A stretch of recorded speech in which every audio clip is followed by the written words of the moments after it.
you already know. Turn it up, lean back, feel the breeze. Late night truths drifting through the trees. It's for the culture, by the culture. Fragrantly's got the soul to show you. Breaking it down, lifting it higher. Feel the rhythm, spark the fire. Headlines flip with a soulful twist. Behind the scenes where the magic sits. It's the heartbeat of the now and the then, where the story starts and never ends. Tune in, lean and feel the groove. Every moment, a vibe you can't lose. It's for the culture, by the culture. Fragrantly's got the soul to show you. Breaking it down, lifting it higher. Feel the rhythm, spark the fire.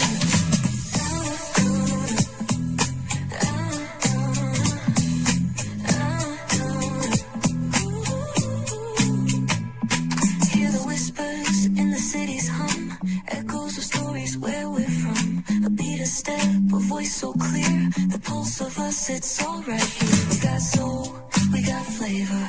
Every moment is a savior. Every experience is an overcomer.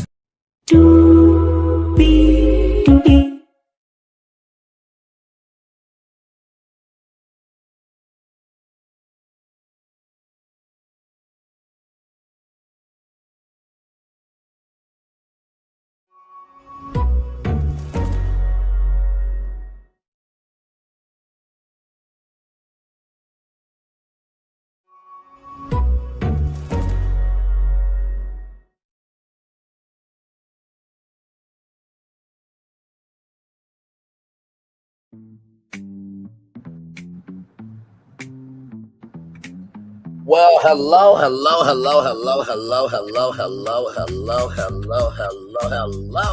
to you,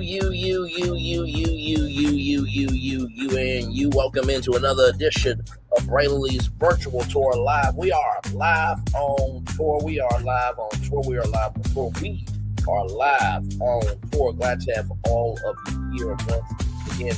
Hello to you, and you. Y'all, in the words of Emily from the Devil Wears Prada, in the words of Emily from the Devil Wears Prada 2, idiots never cease. Child, you know, the culture can move at a glacial pace. You know how much that thrills me. And by the way, is the culture crazy from time to time? No. That was the question. Let's get to it, y'all. Y'all see the thumbnail, y'all saw the thumbnail. You know my voice is damn it. You know why you're here. Let's get to it, because higher is waiting, low is available. But either way, we gotta go on tour. Yes, indeed, we do. Shout out to the two people here, one person here now. You see that virtual tour background? Yes, you do. You hear that virtual tour music? Yes, you do. And then there is me, everybody. Hello and welcome into another edition of Brainley's Virtual Tour Live. Hey, Justine Bow, good to see you, gorgeous. I hope all is well. By the way, shout out to Justine Bow. Always good people, and to all of y'all, I love y'all. I value y'all. I embrace y'all. I am seeing the growth. I am seeing the engagement. I am seeing everything. Like I said, the race is not given to the swift nor the strong. It's to those who can endure. You guys know that I'm usually off on Thursdays unless I have something to say, or if there's something in the culture that needs to be talked about. This morning, we talked about the Breakfast Club and them broadcasting live on Netflix starting June 1st, which I showcased to y'all how that was a repackaged move that they've already done. So if you missed that live, go back and watch that tour after this one, though, because we got to get into some things. I'm just going to ask y'all this. Have y'all ever had a family member or a friend that's like, oh, it's so good to see you. What the fuck are they doing? It's good to see you. And you just are just looking down at your phone, just hoping something's over. Oh, hopefully you're looking down at your phone, hoping rather that something is going to come up in the middle of you being there. And then you get, oh my, hey, yes, the venue. I'm sorry, y'all. I've got to talk about the venue. Yes. Oh, you need me now, right damn now. Okay, I gotta go. Love y'all. I'll see all of y'all. Bye. And it was a best friend who called you, or it was a family member that called in the restroom because they know that you can't, you won't, and you never will take their shit, and you just need an escape hatch. We all got people like that in life. Don't you at me. Don't you at me. Don't you at me for a damn thing. Exactly. They want something. Exactly right. So I feel like that's K Michelle. And I feel like that's Wendy Osefo, but more K Michelle than Wendy Osefo because we haven't really heard from Wendy. She's been in hiding like a bear. Okay.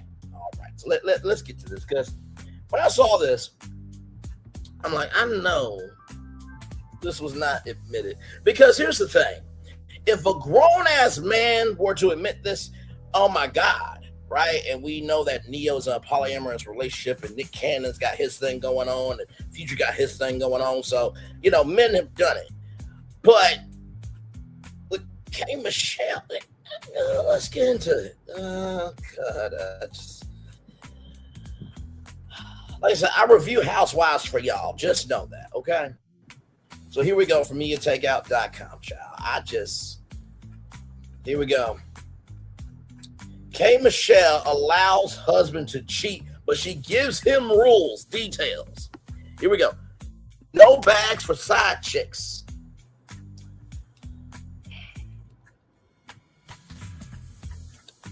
Let's get into it. K Michelle tells Shannon Sharp she lets her husband stray under one strict condition. Mia Takeout has the absolute mind-blowing highlights from K Michelle's explosive multi-hour sit-down on Shannon Sharp's Club Shay Shay podcast, the unfiltered R&B diva and newest Real Housewives of Atlanta peach holder pulled back the curtain on her marriage, and honey, she left Shannon completely speechless with her views on infidelity.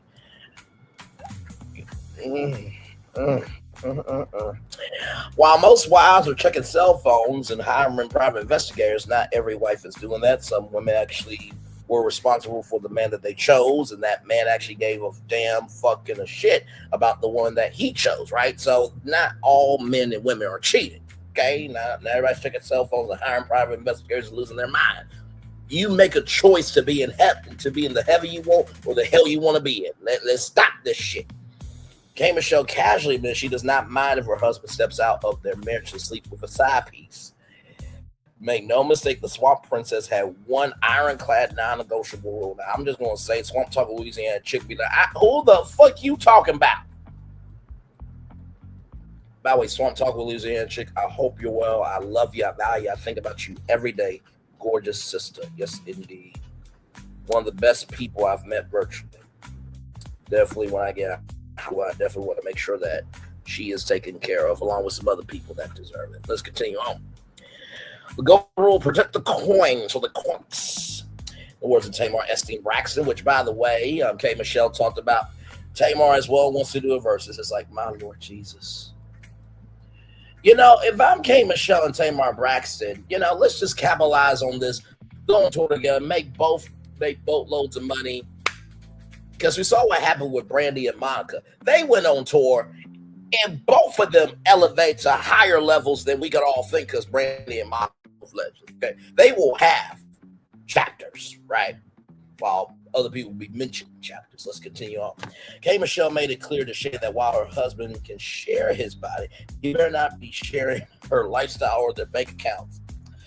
No bills paid. Her number one rule is that her husband is absolutely forbidden from paying side chick bills or financial obligations. Number two, no luxury gifts. She explicitly stated that the mistress is not allowed to receive any extravagant luxury gifts, no bags, cars, none of that she wore, making it clear that high fashion perks are reserved exclusively for the legal wife. Now, here is the twist, okay? What's the twist? The ultimate plot twist. She watches. So K Michelle's a voyeur, huh? Okay. Just when Shan thought the conversation couldn't get any more wild, like a wild card at a Uno game or something like this, which, child, this is cursed. I mean, this just popped up at the right time. By the way, you can go see that at the Toledo Museum of Art, March 21st through July 5th, 2026. Shout out to the Toledo Museum of Art. That just popped up right on time. K. Michelle dropped the secondary bombshell that had the entire studio reeling. She casually added that she isn't just aware of the dynamic. Sometimes she watches her husband and the side chick engage in their interactions. Okay. Let's hear it. Here we go. Somebody came to you and told your husband did something to them that he didn't do to you. You gonna feel some type of way, huh? Sexually? Yeah. That's not possible. Oh. That's not possible. It's been that many years, all type of positions, legs up, choreography, all that. That's not possible. Girl, if you're gonna tell me my husband was out with you and he paid your light bill, then we probably have a problem. Hold on, you get upset. So if he pay a bill, that's what you gonna get. Pay a bill. So you want him to just poke? Okay. What type? What do you mean? What do you mean? If men gonna be men and they need the feeling doesn't include paying bills. If that's your feeling, then you're not my man. You shouldn't be paying nobody's bills, buying them no little ass purses. I don't care about purses myself. Most likely they're singing my songs in the mirror and they're telling their friends that they was humping on my husband as they sing the songs. The last thing that you was going to do is sit up here and pay a fan bill, because I already do it. I already paid a fan bill. I've been doing it for over 6 years. I get up every week and pick a fan bill to pay. And I don't have to publicize it or nothing. We already paying fan bills. So you finna go sleep with a fan and then give them something? Oh no. I ain't know these type of, I hear about it. But I ain't really never talked to somebody that's like, okay, your ass up. You on IG? You're not watching though, right? Come on, Michelle. I would, if that was offered to me. Sometimes I do like. You hold on, time out. Let me get a 20-second time out. I don't need the full minute time. I need a 20-second time out to regroup right quick. You mean to tell me you could watch your man? I have several times. Beat somebody, but you get up on that? Maybe it's weird, but I kind of like it. Like, it's these things with me. okay. I'm interested. No, I'm not. It's not like me being, oh, she's super freaky. No. You super freaky. He said, no, it's not. He always says with me, it's never about the things that people would think.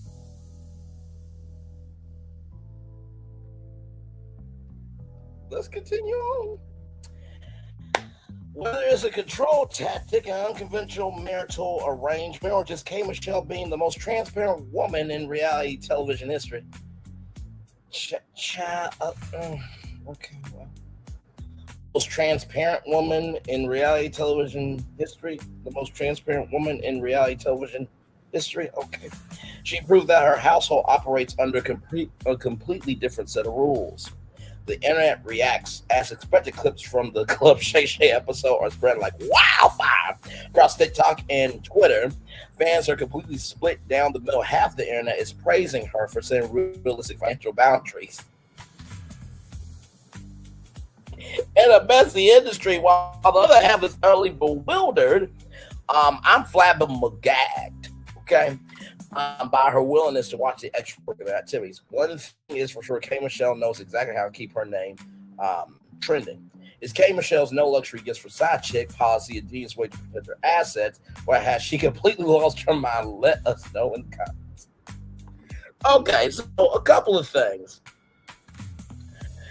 Do y'all remember this season, right? When I believe K. Michelle was on a plane.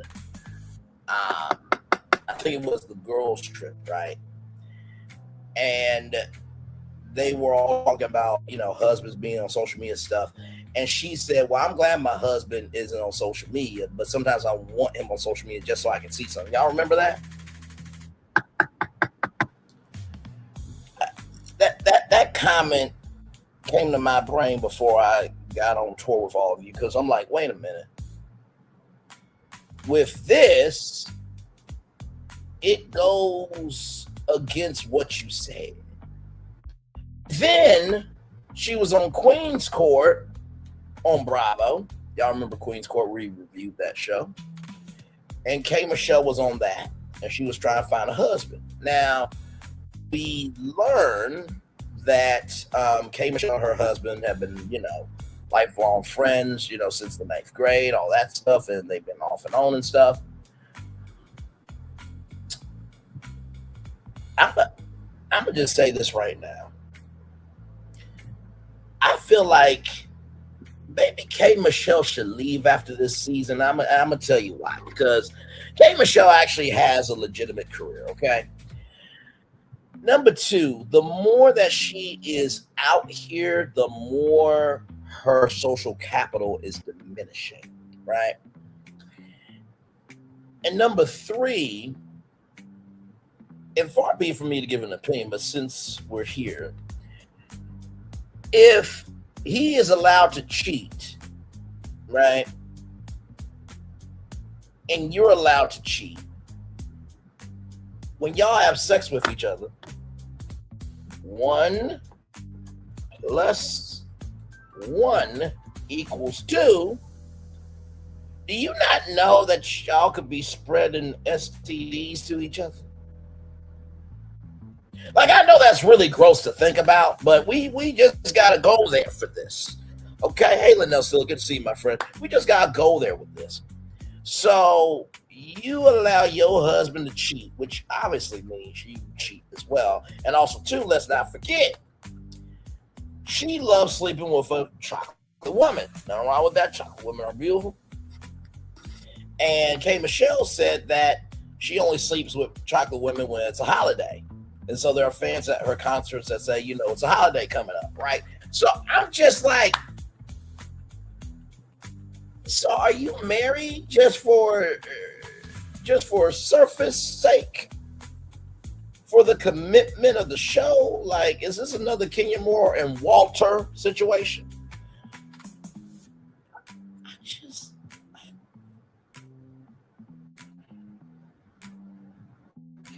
Listen, every woman and man is different.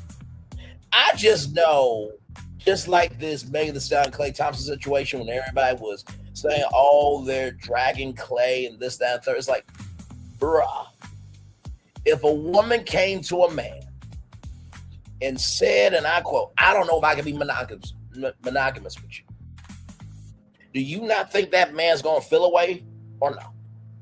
I'm going to ask that question 2 more times.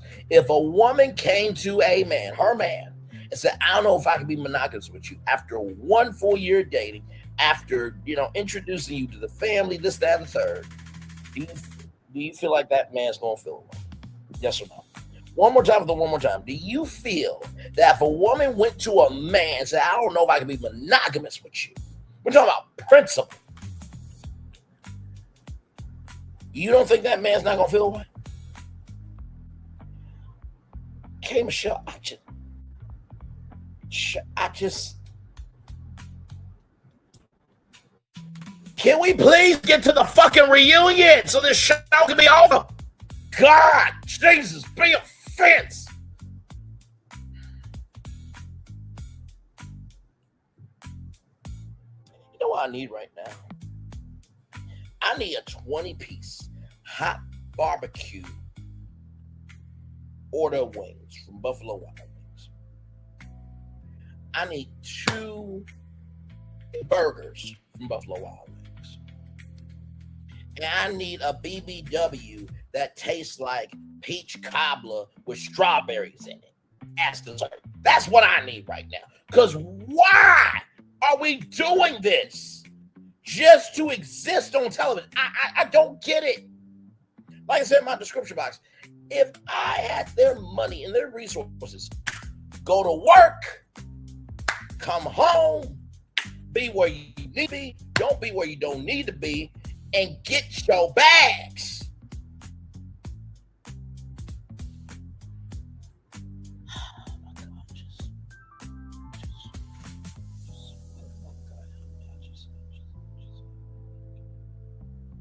Do you see why now I said the example at the beginning of you just are hoping for a phone call from somebody to get you out of seeing that family member or that friend that you can't stand?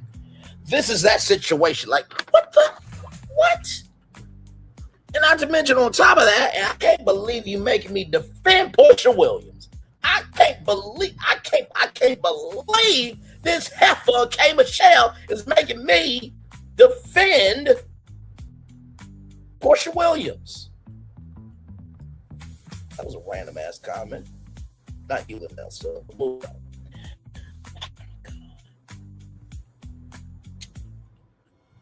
With Portia Williams, you called her a bimbo. Child, looks like you were self-projecting. Because, yeah, I gotta bring it up. I gotta bring it up. Because this is the inside of your mind right now. It's not just feeding the hungry only on Thanksgiving. It's a everyday. It's not just feeding the hungry only. It's not just feeding the hungry only on Thanksgiving. It's an everyday situation. You know what I mean? This is 265 days a year. It's not just feeding the hungry only on Thanksgiving. It's a. Sorry, y'all, for StreamYard being weird. It's not just feeding the hungry only on Thanksgiving. It's an everyday situation. You know what I mean? This is 265 days a year.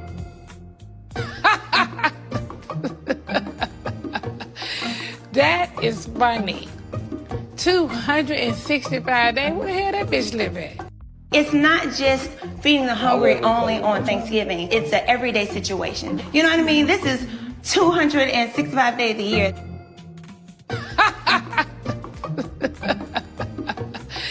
That is funny. 265 days? Where the hell that bitch live at? That bitch lives in Atlanta, Nene. I cannot. And apparently the reunion chart is out. Thank you, God, we're getting to the reunion, because Jesus Christ. Okay. So with all that being said,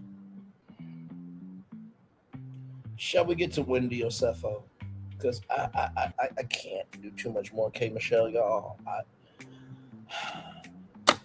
The words of Emily from the Devil Wears Prada 2, idiots never cease.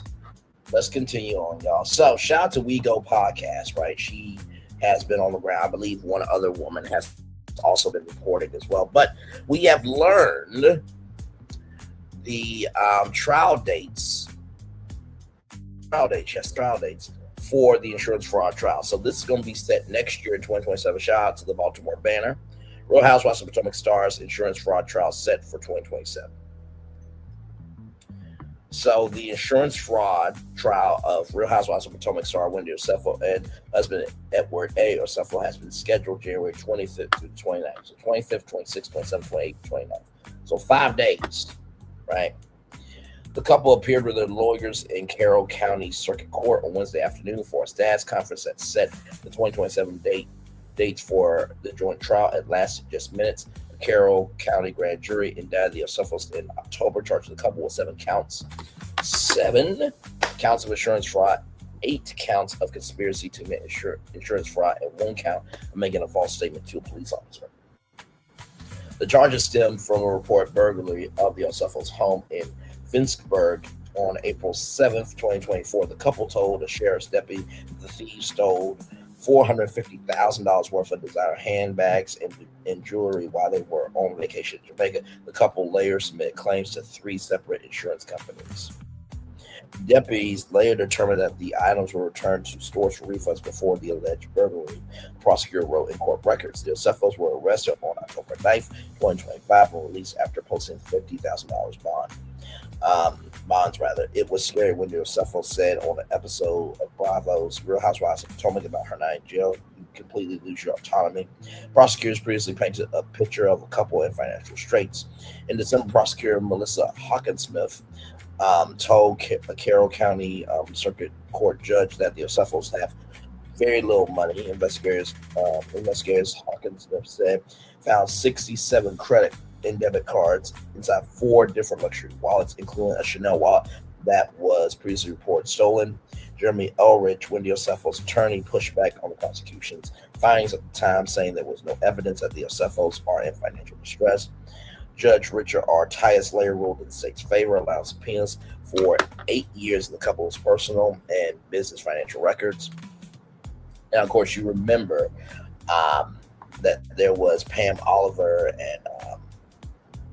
and Edward Hennessy, right? So, but those were names for, buying stuff off of Amazon and stuff, right?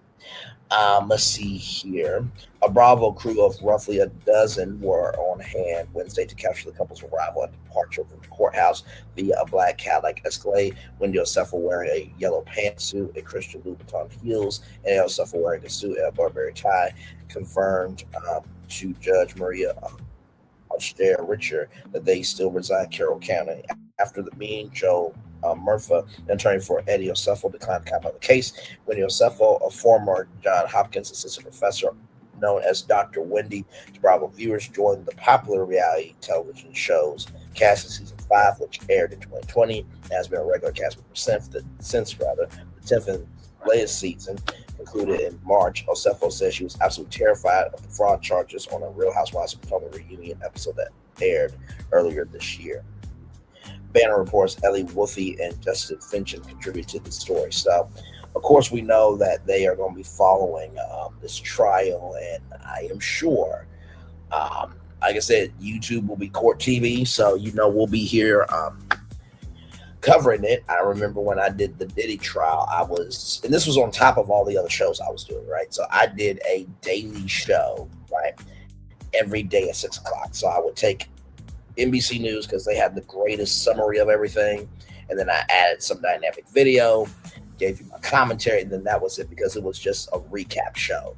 And then the verdict, I'll never forget, I was up from 10 a.m. on that Friday until 7 p.m. that same Friday to deliver the verdict. We were on for a very long time. So, with that being said, would you guys like to see something here? So, weigo Podcast dropped a video 49 minutes ago. Eddie and Wendy Osefo update. I spoke to one of their attorneys. So, let's watch this right now. Shout out to weigo Podcast. She has been on the ground, and of course, one other woman, I can't remember her name, but like, comment, share, subscribe to her. And I can't remember the other woman's name. Maybe she might mention it here, but here we go. This just came out under an hour ago. So here we go. Hey y'all, happy Thursday evening. Welcome to another What Else Is Going On, aka weigo Podcast YouTube video. I'm your girl, your host, Saria. I'm checking in on you. How y'all doing? What y'all got going on? It is Friday evening. I hope that y'all are doing well. And if you're not, I hope that you are on your way to getting well and feeling well. So for those of you that missed, I went live with Kempire last night, as we always do after one of Wendy and Eddie Osefo status hearings. And there I talked about, what went on in court and the conversation that I got to have with her attorney. So I just wanted to do a video real quick just to recap that. So for those of you who watched Kempire, I was going to say you can skip this, but let it play for like 2 minutes so I can get the play and then hit like. And actually we can have conversations in the comments because I wasn't really able to, if you did watch Kempire's live last night and you had any questions or even just comments, I was so focused on doing the live that I didn't really get to see a lot of the comments. I caught some here and there, but I wasn't able to. But I wanted to go ahead and do this video. Y'all, I was so tired after court yesterday. I said, Wendy and Eddie have to go home and literally take a nap unless anxiety keeps them up. I cannot imagine what it's like. Hey everybody, Walter Goggins here. Starting a business is never easy, but with GoDaddy Arrow, that to be on trial for something that has serious consequences. Sometimes you may do something and you're like, oh, what's going to happen if I do this or do that or make this decision? But when you are being charged with something of this magnitude and the weight, in October, it'll be a year. Wow, since that's they were crazy arrested. work. Mind you, they've been being investigated since 2024. So This is crazy. All right, so y'all, 2025, 2026. So they've been investigated for 3 years. And WeGo Podcast is absolutely right. When you think about your daily life decisions, right? You hope to God that you have your faculties together. You hope that your brain has developed after the age of 26. And you hope you have the attention span to do more than just a live stream.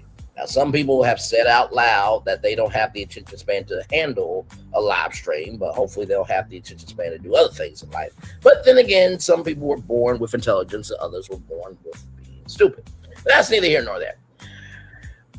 When this broke, it gave me the energy of the Kenya Moore confessions, right?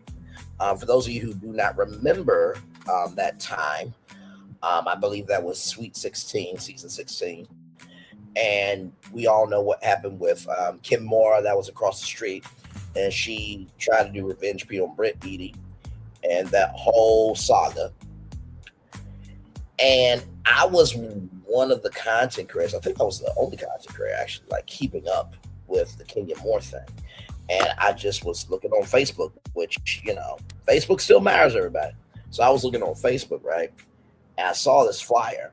I'm just like, oh, okay, well, apparently something's going on with Kenya Moore, right? So I just took a screenshot, made sure to keep it, all that stuff. And then I saw that she took it down. I'm like, oh, thank God, saved that screenshot, right? And so then it came to YouTube, and child, she was trying to upload the video. It took her a long time. There were over like 300 people here. And I read everybody's comment. I mean, every single damn comment. And we were just weighing. And, you know, Team Troy's Kenya Moore's fan base, right? So with that being said, they were waiting for Kenya Moore's confessionals. Now, remember, before that, she was at her hair spa. And she was waiting for 100,000 people to come on her Instagram live for her to be able to say something. That did not happen. So then we get to the Kenya Moore confessionals video. Y'all, was 1 minute and 30 seconds. I have never seen a fan base that pissed so quickly. And it was interesting to watch this microcosm of people who really was here to see their favorite, and they didn't move in favorite behavior. And so I say that situation to relate to Wendy and Eddie of they were fan favorites. Now, at first they were not fan favorites, right? A lot of people didn't like Dr. Wendy, and she was uppity and bougie and this, that, and the third. And one of the most iconic moments is what you have to do is slither. That still cracks me up. But the thing that is really interesting about the world we live in today is not so much the attention span of us, but is how tightly we get choked as a culture. Because reality TV is supposed to be an escape. And when you get the real in reality TV, that's where it gets dicey, right? So very, very interesting so far. We're going to watch the whole video here. And like I said, I didn't even know Pyre went live. I saw Kim Pyre go live about other things, but I didn't know that WeGo podcast and Kim Pyre went live about this. Let's continue on. I got to court early, right? And I just want to say this. Thank y'all so much for your support, your engagement, even just engaging with me, whether it's on Instagram, whether it's on threads, whether it's on Twitter. Y'all engaging with me is supporting me. Even if we disagree, have a difference of opinions, I appreciate y'all doing that. I've been on Instagram for I don't know how long. And yeah, I don't post over there all the time like I should. I still haven't broke 10,000, which is crazy to me. I need y'all to get over there and follow me on Instagram if you are not. But anyway, I appreciate the Cash Apps. When I tell you the Cash Apps, the Zelle, Venmo, the Super Chats, I appreciate y'all. Y'all, I always forget I live in Maryland. For those of y'all that live in Maryland watching this, you could probably attest to this. Sometimes you forget just how far things are in Maryland. Like there are certain places in Maryland. I live in Baltimore County. I could literally get to DC before I get to certain places. And so y'all know I do rideshare. I stopped driving early yesterday to get to the courthouse on time, be there Now you early have because I to wanted to. remember too, like she said, she does ride share, she does this, she's got the businesses, and gas is not cheap. Have you seen gas nowadays? But that's because the rest of the country voted for a dumbass president. And because of that dumbass president, we have a dumbass administration because we have supporters that allowed the space for this to enter the United States. Now we have a fungus until 2028. That's a separate issue, neither here nor there, but it's important. So for WeGo Podcast, she definitely deserves the Cash Apps, the Zells, and the memos, and all that stuff, and the PayPals and everything in between. And I will just say this, right? If you are a content creator, right? I think a lot of times in the world of content creation, I think some content creators are not honest with themselves, right? Because I think to myself, like, damn, I should be at 5,000 subscribers. I should be getting super chats, super sticker, super thanks. I should be getting, Cash Apps and everything else. That's natural, especially when you're putting in work. The problem is when you say, oh, why is WeGo Podcast? Why is Kempire? Why is this and the third? Hold on a second. Maybe, just maybe, it's not your time yet. Maybe you and them do two completely different works, but also too, if you want to view paradise, just simply look around and view it.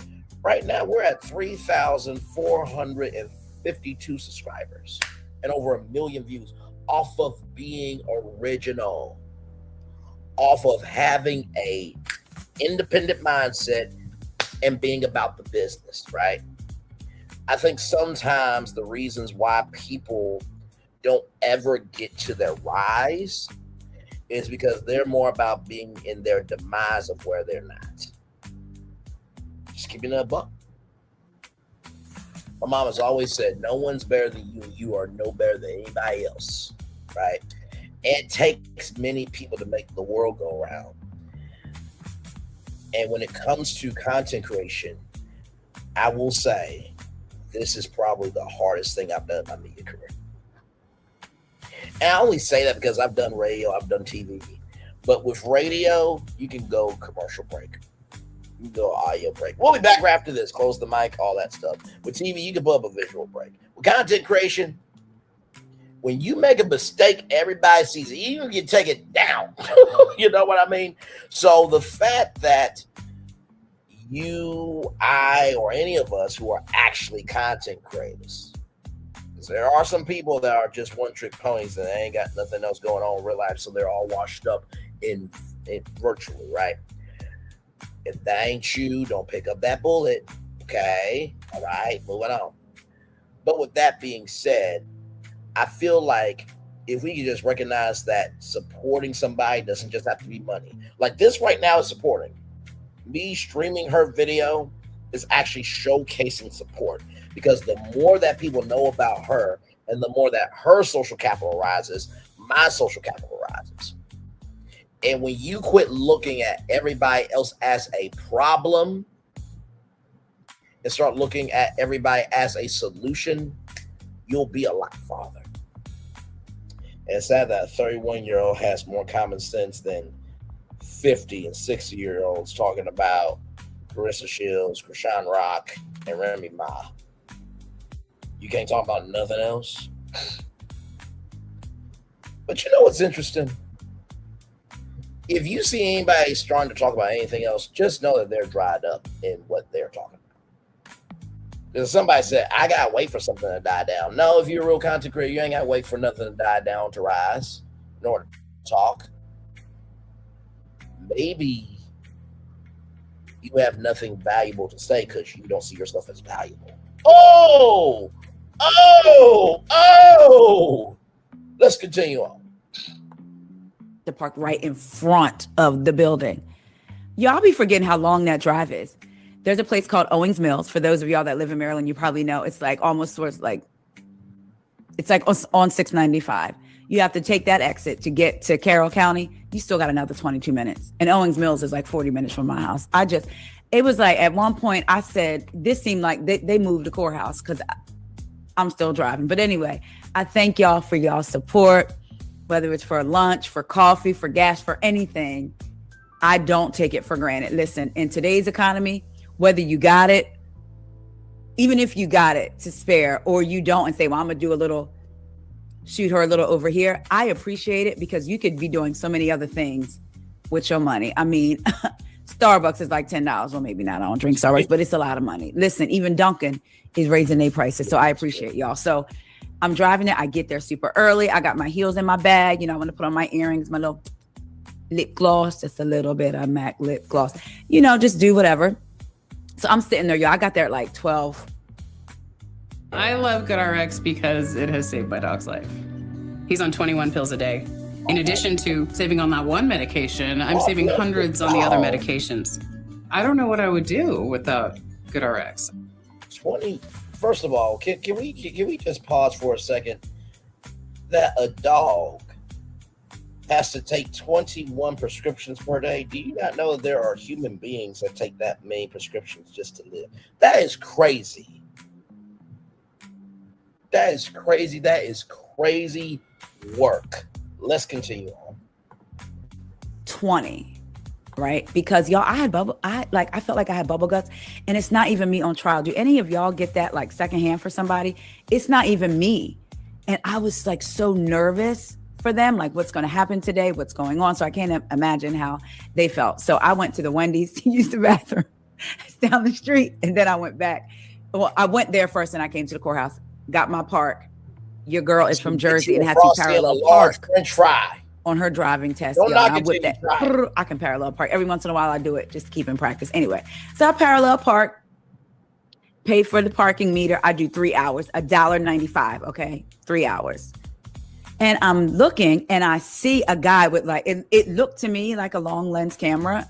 It was a camera and then it had the long thing on it, right? So I see a guy and then I see another guy standing next to him. So I look at them, they look at me as I'm in my car and I'm like, so I text my girls, my sisters in arms, Chantel, Purple Panda Pants, and Paging Dr. Pam. Paging Dr. Because Pam. we've been there. Me and Dr. Pam met at the very first one. I think Chantel came to either. Shout out to Paging Dr. Pam. That's who it was. And then Purple Panda, never heard of that content creator, but shout out to Purple Panda as well. The second or the third one. So we've been there together. Make sure you go check out their pages. Paging Dr. Pam on TikTok. She is so funny. She's a therapist. She's been on the channel. Love her down. She got a really funny video. It was funny. So check out her page. And then Chantel, Purple Panda Pants. Purple Panda Pants. She covered Karen's trial as well. So make sure y'all check their pages out. So shout out to both. I text them and I was like, y'all, why are cameras here? And I took a picture of the camera, got not their faces, just the guy, and sent it to them. And so Dr. Pam said, go talk to them. I said, I have on heels. And I said it because I don't think people would probably know this since I'm like sitting in front of a camera and want to do this. And if people go by the astrological signs, Aries, they say they're outgoing, they're fiery, they're this. I have a side to me that is very introvert, can be shy and nervous, especially when I feel like I'm in an arena where people can judge me for not being a part of a bigger company. You know what I mean? Like a Baltimore Sun, like the Banner, any of that. And I know that's just something that I'm working through to not be insecure about. That's so I feel like they may think I'm walking up to them like, who are you to be talking to us? We have some letters behind our name, but I realizing that I like what I do. I feel like I'm pretty good at it and I'm just going to keep doing it. But anyway, so that was part of the reason why I was nervous to get out and talk to them, right? Time is ticking. I'm waiting for Chantel. I'm waiting for Dr. Pam. I'm taking y'all through it all. I want y'all to be there with me, right? So I'm like peeking out the window. All of a sudden, I see a guy and then another guy. And the one guy has an actual camera, like a video camera, the big one. So that's when I posted, like, there's camera people out here. Did Wendy call them? Right? I'm joking, but I'm serious. I'm thinking, child, Wendy called the press. She wild for that. This is what I'm thinking, right? Or her people called the press. So then I was like, remember that episode of Martin? He was like, be a man, be a man. So I was like, be a woman. Get out, you get out and talk to them. So I got out and I went to talk to the guy from the Baltimore banner because I remembered him from before. So I'm like, hi, are you here for the Wendy trial? He was like, yeah, you were here before, right? You have like a podcast and YouTube. And I told him my name. I got his name again. We shook hands. And then another guy, I think from The Sun, came up, which was the guy that I saw earlier. And we're all talking about it, right? Mind you, the road that you have to turn down to go to the courtroom, you make a left. The courtroom is on the left. If you come in that way, the way I came in, courtroom's on the left, and you can park right in front if you get there in time. And when I say across the street, it's not far. Y'all probably saw from the videos that were being posted. It's not a, it's a hop, skip, and a jump from. So I'm standing in front of the courtroom, my back to the courtroom, right, facing the street. Didn't realize that it was the Bravo cameras, the guy sitting right next to me, right? He's sitting on the step. Didn't realize that. So I'm talking to the two gentlemen next to me. Wow. From the Baltimore Sun and the Baltimore Banner. We're talking. Chantel gets there. So there's a woman, shout out to Donna. Donna has a dog named Griffin, service animal, and she has been coming to the hearing. She lives in Carroll County. So shout out to Donna. Donna comes with her dog. I am afraid of dogs. Maybe I need Caesar. I don't know, but I just, so I'd be a childhood. See the dog. I'm like, hey, I still say, hey, to the dog, whatever. She comes up. So we're all standing on the sidewalk. All of a sudden, like I said, Chantel comes, shout out to Chantel and her wife, Nikki. They come and we see a black SUV. So remember before I told y'all there was no black SUV back March 4th. There was a black SUV today. I said, All of a sudden, the regular camera and the camera, like they start to get up. The SUV goes around the corner and sits there for a minute, right? So I seen a guy, I think, texting on his phone or what have you, who now I know is from Bravo. And I was like, I didn't think anything of it, just like, All of a sudden,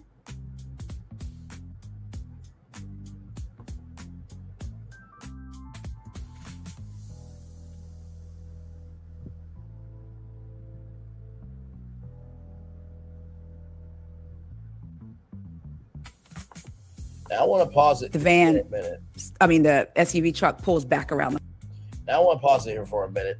Can you imagine you're at the forefront of a storyline in the world of reality TV right now? I got to do that virtually, right? But imagine being there in person. Now, I will say this. I think WeGo Podcast is doing an excellent job at this. I think that, I've always said this to y'all. Each platform requires a different entry. See, this is why I actually do YouTube, because I actually have a genuine gift in being able to take the media industry and the minutia of it and simplify it through conversation, comedy, and heart. That's what I do, right? And so I understand how she felt, because if that's a person from Bravo, they're at work. So if you ask them like, hey, can you tell me, what's coming up for the season? Those camera people, they're under an indie motherfucking A. So they can't say anything, right? They can't say a word. And of course, that is a connect, but you also have to remember that if WeGo Podcast makes that connect, it's only going to be based on what can be the value of that connection. Some of you're saying, well, Brian, it's a camera person from Bravo. Of course, that's a connection. You always talk about networking, know how to take an inch, make it a mile, and da, da, da. Very true. Very good. Very good. Very good class.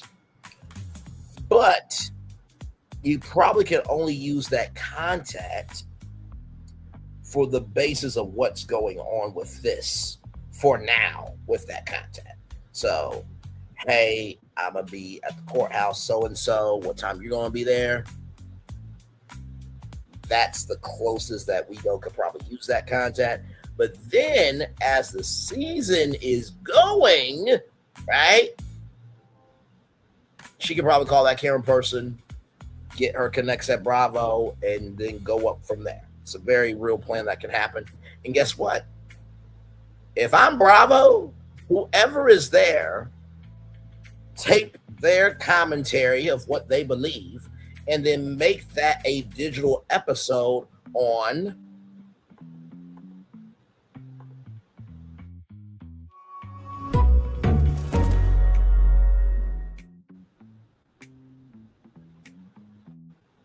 because do you know what that does?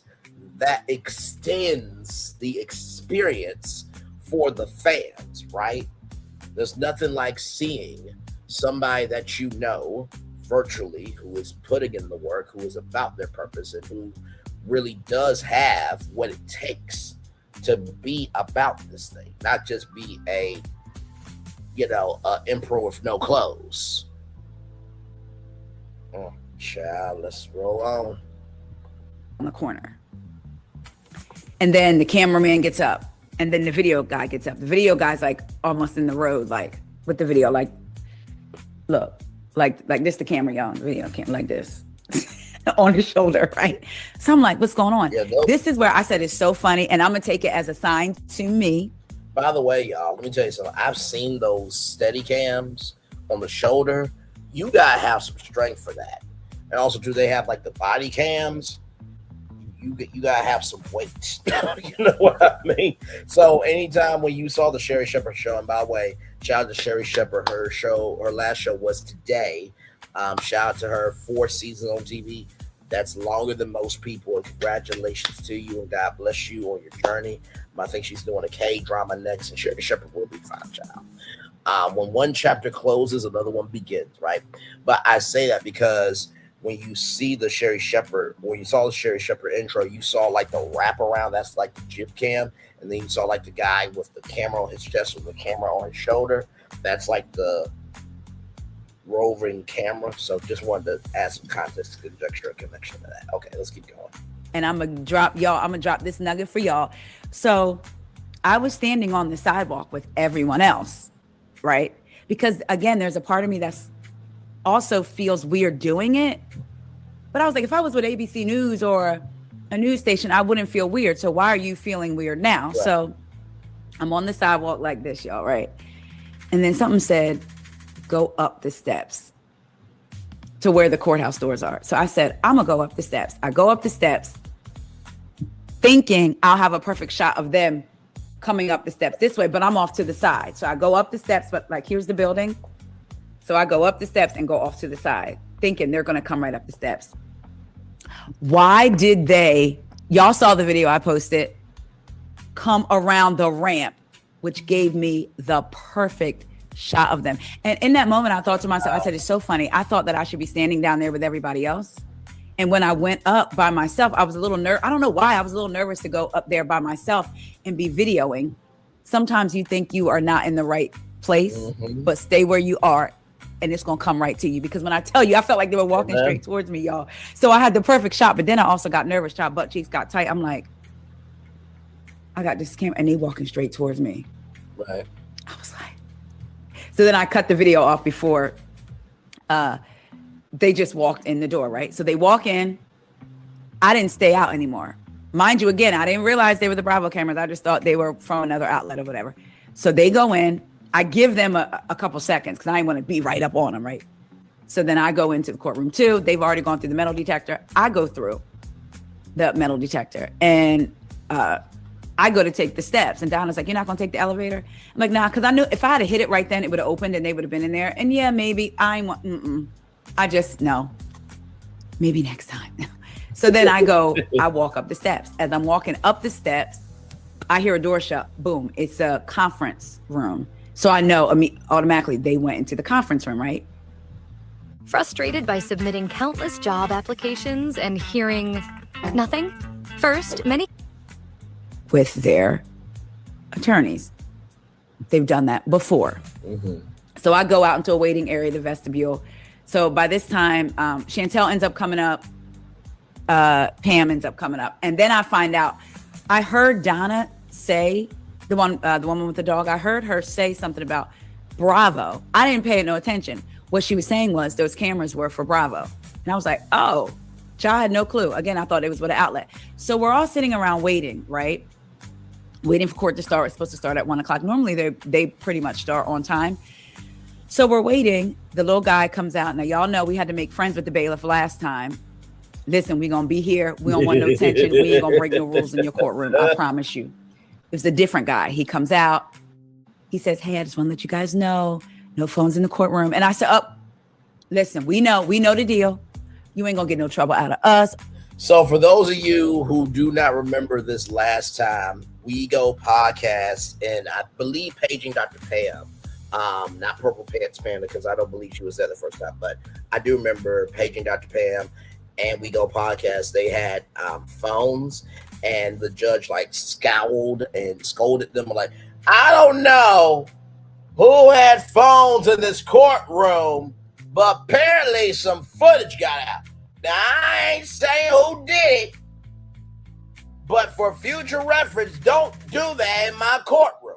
Of course, I'm exaggerating for comedic effect, ladies and gentlemen, but that's basically what happened. So just to give you some context, conjecture, and connection on that. Because one of the, because I believe one of the videos on my YouTube channel, on our YouTube channel, I say it's my YouTube channel because I do the work, but I like to say it's our YouTube channel because you're just as much a part of this as am I.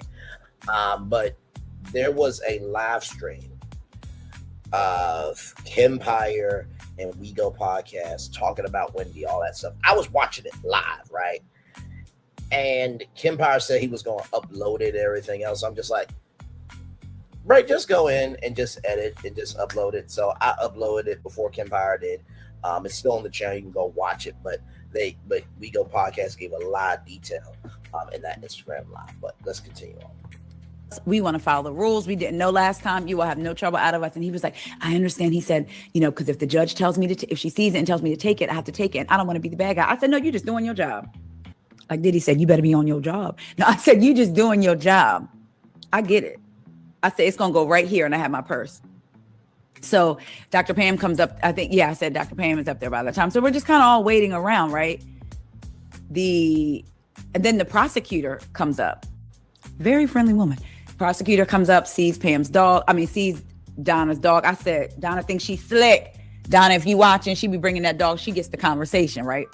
So the prosecutor is talking about, says, hi, how are you? Just very nice to Donna and her are talking. And then I say hello, whatever. She goes in, comes back out. So like, what's going on? 1 o'clock, we go into the courtroom. Mm-hmm. So y'all, they have their bail. Now, normally every other time, when it's starting at 1, Wendy and Eddie are inside the courtroom with their attorney every other time. This time, not only are they not in there, their attorneys are not in there. And their attorneys are no longer in the conference room. Dr. Pam had went out for a minute, and the attorneys, the prosecution, and Wendy's attorneys are out there laughing, kikiing it up, talking about grandkids and things. And it's interesting, right? When your job, like, once we go in these doors, ain't nothing personal. I'm gonna do everything I can to beat you. But outside of this, we can talk about our grandkids because we know it's nothing personal. Or if any of y'all are watching that are attorneys, because many, many years ago, before I knew I really wanted to be into broadcasting, there was a part of me that still wonders what would have happened if I had decided to pursue being a defense attorney. But, and like I said, I had that thought for about a year or so, like in college, but not really, because I knew deep down that this is what I really wanted to do. And being a lawyer would require a lot at the same time, still wanting to do that, but never really saying that out loud because it seemed like such a big thing. Right. But so, if any of y'all are watching that are in law, is it easy for y'all to do that, to turn it on and to turn it off? My goal in here is to beat you. Then when I come out, we all good. And let me pause this here because y'all know Sunny Hostin, right? From The View. She was a former federal prosecutor, and now she's like a TV personality. So as detailed as weigo podcast is, she definitely could do it.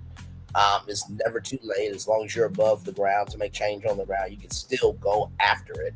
But also too, you're I always say it's one thing to call yourself, it's another thing to be chosen.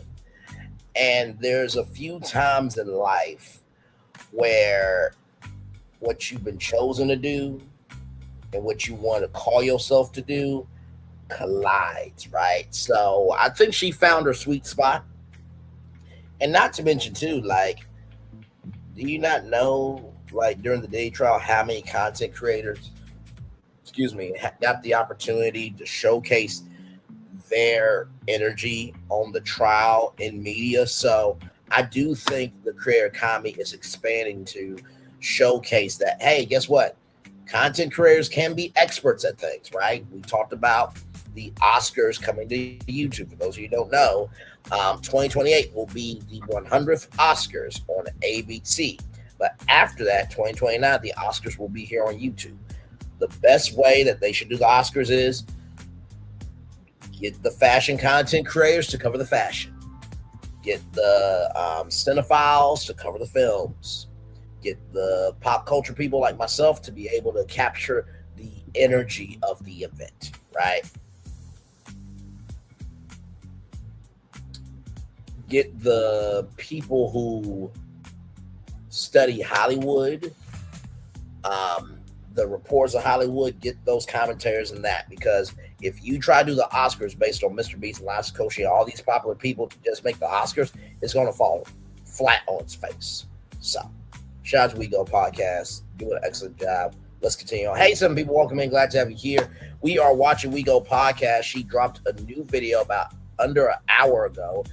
She is speaking about what happened at the courthouse with Wendy and Eddie. We talked about Kate Michelle at the top of the show. Spent about 20 minutes because, child, I just had no more energy for it. So let's continue on. And does that make it hard to, or is it, do you turn on and turn off emotion? Because as a lawyer, you can't be emotional, right? Again, I'm here to defend my client. Even with the client, you can't be, so any of y'all in law, let me know. But so I'm still wondering where they are, because Wendy and Eddie are not out in the vestibule, but their lawyers are. And so me and Pam were talking, and we wondered if they were filming something. Were they in the conference room on their phones filming something? Were they talking to the Bravo cameras? I'm just wondering where they were for them. Because again, like I said, every other time they've been in the courtroom with their attorneys. This time their attorneys were kikiing and talking it up with the prosecution, and they're not out there, they're somewhere else. So I wonder if we'll see, when the season airs, if we'll see footage of them outside of them coming in the courtroom, if we'll see like camera footage or some other type footage, right? If we'll see a confessional from the status conference room. No, I'm just kidding. So I go out then to use the bathroom, and good thing, because by now we're looking at almost 2:00, and it was supposed to start at, multiple cases are heard. Child, we heard bail reviews. Child, prisoners was coming in chains, in cuffs and shackles. Y'all, this one lady came in. She was about to say in shit. With her orange jumpsuit on, and it said inmate something on the back. She had her hands behind her back. She was cuffed. Right. And she did not get bail, but they said they were going to try to get her a trial as soon as possible in June. So she's walking out. Her man, he got on his wave cat, said, "I love you, baby." I thought he said her name, but I think "I love you, baby." And she walking out, "I love you too." Like, all this. I said, this is interesting.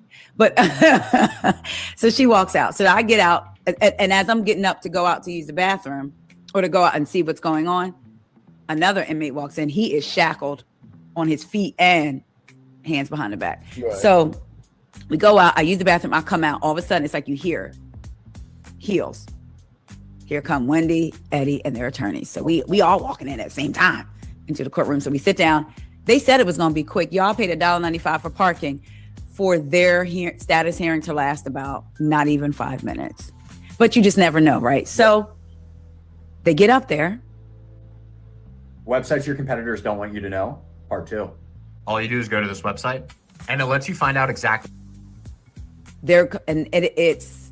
I think it was Eddie. I'm pretty sure it was Eddie and Wendy's attorney that said they're going to be co-defendants. Now, mind you, Eddie has attorneys and Wendy has attorneys. So the attorney that I talked to, of course, they're all working together, obviously. Now, for those of you who don't know, they were trying to have Wendy have a separate trial and Eddie to have a separate trial, but they have come to the conclusion that they are going to have a joint trial.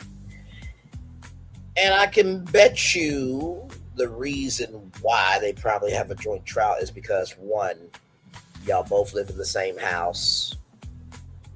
Y'all both committed a crime.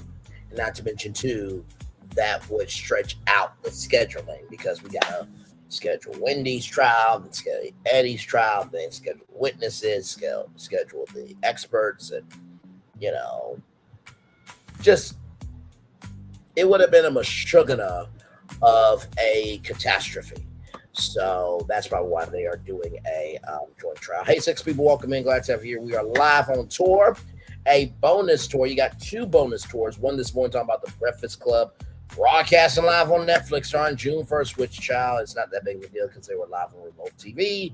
They were, you know, doing a show on BET at 9 a.m. They were on Tubi. Child, just, it was a repackaged move. So the Breakfast Club was donkey of the day in my eyes. And then, of course, we talked about Kay Michelle at the beginning of the show. And then now we're watching weigo podcast. She's recapping what happened at the courtroom. And for those of you who are wondering, would you just play the video? There's a thing called fair use. You have to pause it, give commentary, transform it, this, that, and third. So that's what I'm doing. Glad to have y'all here. Let's continue on. Right. But the one I talked to is always stood beside Wendy. Wendy's attorney's name is Jeremy Eldridge is Wendy's attorney. So so they now say they're going to be co-defendants. And we looked at each other like, what? Like, it seems like such a back and forth. Keep that in mind, because we've been talking about this. Remember, like, from what we've all thought, it was separate together. Keep that in mind. So they're going to be co-defendants. And the judge says, it was a different judge this time. It was a female judge. And she says, so the court hearing, their trial is going to be January 24th through the 29th of 2027. And the status hearing, January 13th. When she said January and then she said 24th through the 29th, I honestly, in my mind, processed it as July. Because I said no. And then she said it again. Now, I'm not going to lie. I'm not going to hold you. I'm grateful because I got served. This is funny, y'all. Just a little side note. I got served jury duty, or what, a summons for jury duty. I've never had one, ever. Thought I had got away. So the date they gave. Side note, I've never done jury duty either. Like, my sister did jury duty one time. And I do believe that if you get someone for jury duty, you have to do it. Otherwise, you do go to jail, which is kind of crazy.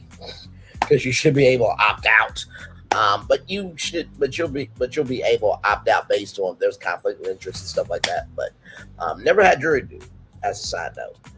But yeah, let's continue on.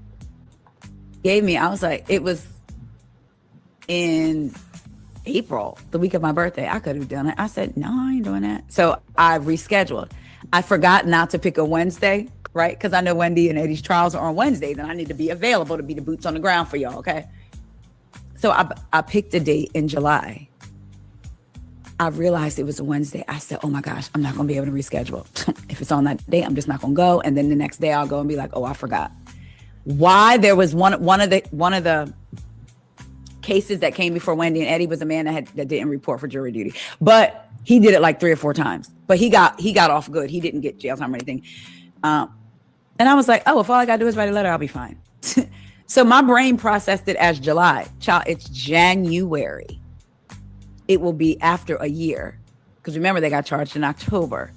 When they were charged in October, they were given the date, a trial date of April, because that's speedy trial, 180 days.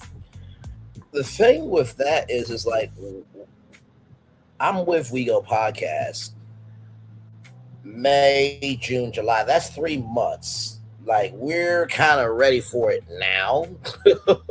Because with Karen Huger, it kind of happened in that similar period. It wasn't until next year, right? Now Karen Huger was supposed to get out next year, but she, on good behavior, got out early, all that type of stuff. But yeah, January, that's I mean, we're in May now, so January will be here before we know it, but still, let's continue on. Right. So they decide on that, and then the judge asks if the judge confirms that Eddie waived his right to a speedy trial. Yes. And then asked if Wendy waived her right. And her attorneys were like, no, but basically they got waived by default. I'm just trying to see. Because they're now going to be co-defendants. Okay. Smart founders know something most people miss. Get your domain name even if you're not ready to launch your business. With Wix, you can grab yours now. That was it. We left. I'm walking out. I think I went out in front of them. So we go out in front of them. I'm not waiting for them. I'm gonna wait for them outside, but not in the courtroom or whatever. So I go downstairs. That's when you saw the tweet about the update. So I go outside and we're waiting, for them to come out. So of course we catch them coming out or what have you. So as we're waiting, Chantel decides to go live. Chantel, and shout out to Reality with V, love V. They go live. So now they're kind of like in the road. Shout out to Reality. Chantel has her phone up and she's going live. I'm facing her, waiting for her to be done. And I hear her say on her live, there's the attorney or Wendy's attorney, or either she said there's their attorney, there's Wendy's attorney. And I said, yo, I turn around so fast and in my heels, when I tell you, I hit the pavement. Click, click, click, click, click. And I said, excuse me. I got my phone in my hand like this and my mic. And I'm like, excuse me. I get on the sidewalk and realize, either he's not hearing me or he's not saying anything. He's talking to the guy from the Baltimore Banner, I believe. So I didn't want to walk up and intrude because I feel like if you see somebody talking to somebody, so I was a couple feet back. Like there was about that much space between us. And I'm waiting. Wow. I was already nervous, right? But you never let it stop you from doing what? That part, clap that T. You need to get done. Clap that T. So he turned around and he says, did you need something? I don't know if I felt like it was because it was a man or if it was like the tone to me. Did you need something?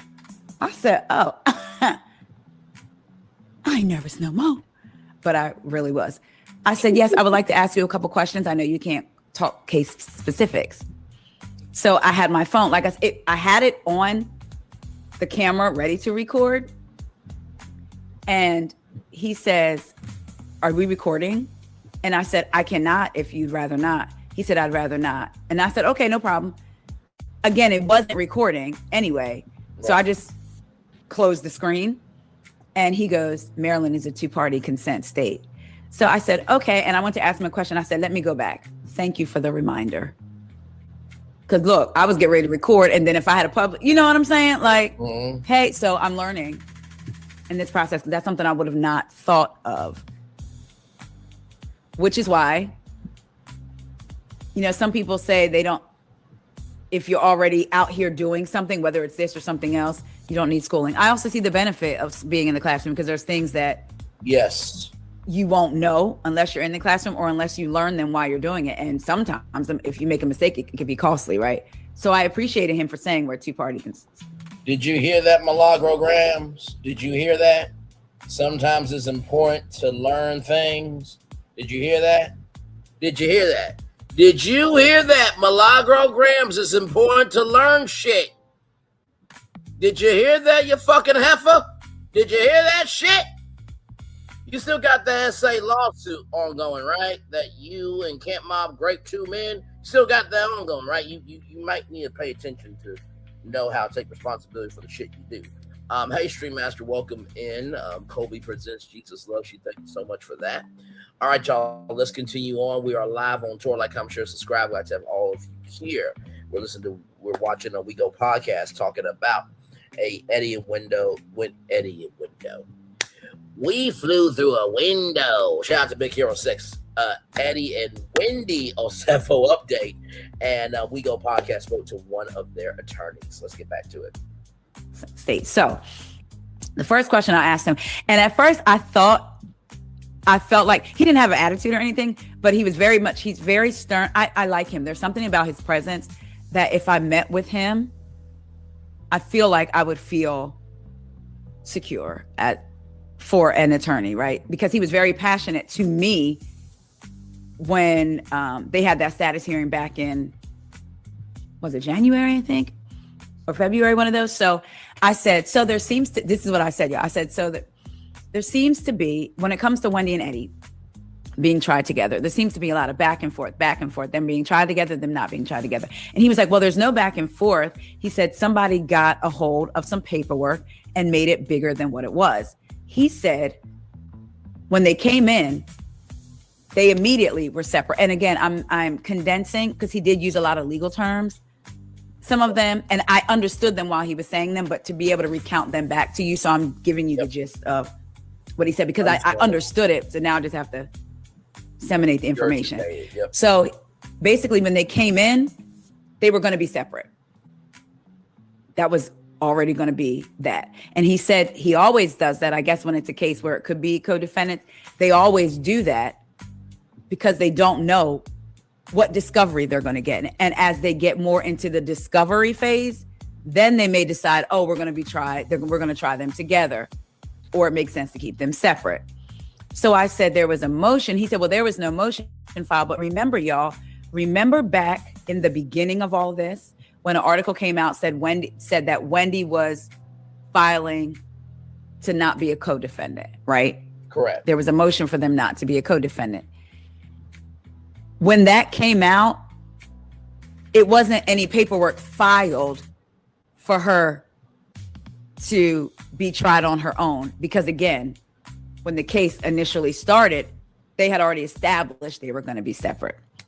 Then they were going to be tried together. And I remember there was a motion filed for them to be tried together because the judge said that there was a motion for them to be tried together. But then I remember I told y'all, we never heard anything more about it. Mm-hmm. And then they proceeded. Great. The new GoDaddy Arrow has AI marketing tools to help small businesses easily reach thousands of customers. It writes sweet social ads and email marketing. It even analyzes the results to boost business.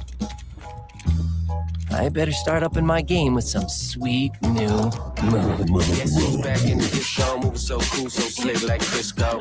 Bet you ain't did it like this though. That is hilarious. Always think of Wacky Inflatable Tube Man from Family Guy. You know, we do remember when those forms were filed to make sure that they were separate, right?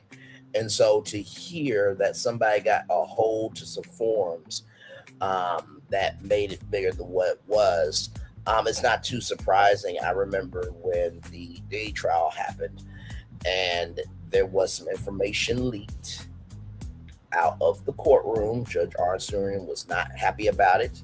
Now I will never forget the day because Armand Wiggins was in New York, and he said there has been a huge delay because somebody leaked it and both sides didn't want to say anything. So yeah, leaking is a crime in court when you are in the midst of a trial. So, and by the way, too, I want to say this too, right, on the big screen. There is a difference between people who are about this shit and they take you through there, as they say, and people who are observers of what's happening. Just Jonda, my good virtual friend who's an attorney, she's an actual factual attorney. You go to her for all the legalese. You go to Pam Esquire. You go to Lee Attorney. You go to other attorneys, Dr. Simone Redwine. Okay? Other attorneys as well. Over here, we cover from a social commentary point of view. And I think that's important because I think some people get a little too far down the rabbit hole when it comes to stuff like this, and then they claim to be expert. No, boo-boo. Or she boo boo boo boo, but or now you can't speak English, boo boo kitty. Shout out to Taraji Henson playing Cookie Line. Some people get so far down the rabbit hole that they forget that all they have to do is be authentic, responsible, and have integrity with what's in front of them. That's all you have to do. That's it. I have not gave any legalese at all. I'm just giving you my social commentary based on my history of watching The Real Housewives of Potomac, but also because we cover a lot of other things that really nobody else covers. we have a more fuller worldview over here than most YouTube channels or other platforms on social media. Let's continue on. As though they were separate for the rest of the status hearings. So they were separate initially going in. There was no paperwork filed. It was just decided. Then the judge did bring up that he saw that there was a motion for them to be tried together. So there was basically only one motion filed. It wasn't a back and forth. They were separate. That's how they came in. Then later on down the line, they decided to be tried separately, together. The judge never ruled on that. Remember that the judge never spoke about that motion, and they still had their separate court dates. And then at the last status hearing in March, Eddie waived his right to a speedy trial. Wendy wanted hers faster. So this is new information now that they're going to be co-defendants. They announced it to the judge. They're going to be co-defendants. So he said there was never a back and forth. There was the one motion that was filed. And again, I heard that in the courtroom. So, and he does that when there are cases where people could be co-defendants. They go in separate until they get more discovery. Right. So that was interesting because it did seem like there were a lot of motions being filed, because he said you file, I forget the word he used, but either file or all the cases go in a template pretty much. And then they decide from there later on down the line, again, if they're going to be tried as co-defendants. So they are going to be tried as co-defendants. So I asked them, well, is this new to you? Trying a husband and wife together, is this something that you've done before? He said, no, it's not new. He said, yeah, I have. He said, he's done this. He's done families. That could be a grandmom, a grandfather, like grandmom, grandfather, cousin. Like he's done where families have been charged together. Tangled. So this is not new to him because he's done that. So I said, you, from what I've seen, you're a high profile attorney. This is what I said, right? So you high people see you as a high profile attorney. And he said, well, I'm glad that you think that. Thank you. But I don't see it that way. So Dr. Pam, by this time, Dr. Pam had walked up. She was like I felt like she was such a support. Like while I'm asking him all these questions, she was like there, and I felt like her strength, right? When I started to get nervous again, I'm like, because I didn't have any of these questions written down, y'all. They were just treat a friend off the top of my head. When I saw that I had access to him, I was like, what do you want to know? So when I said that I heard and felt like he was a high profile attorney, and he said, thank you, I'm glad you feel that way. I don't. Dr. Pam said, well, I actually spoke with someone who spoke very highly of you. You handled their case. And he said, oh, I hope I did a good job. And Dr. Pam said you were able to get their case dismissed. And from what I understand, it was a pretty grim. Now, from I understand it was a grim case, and yet he was able to get it dismissed. Folks, I've seen a thing or two. But these prescription prices?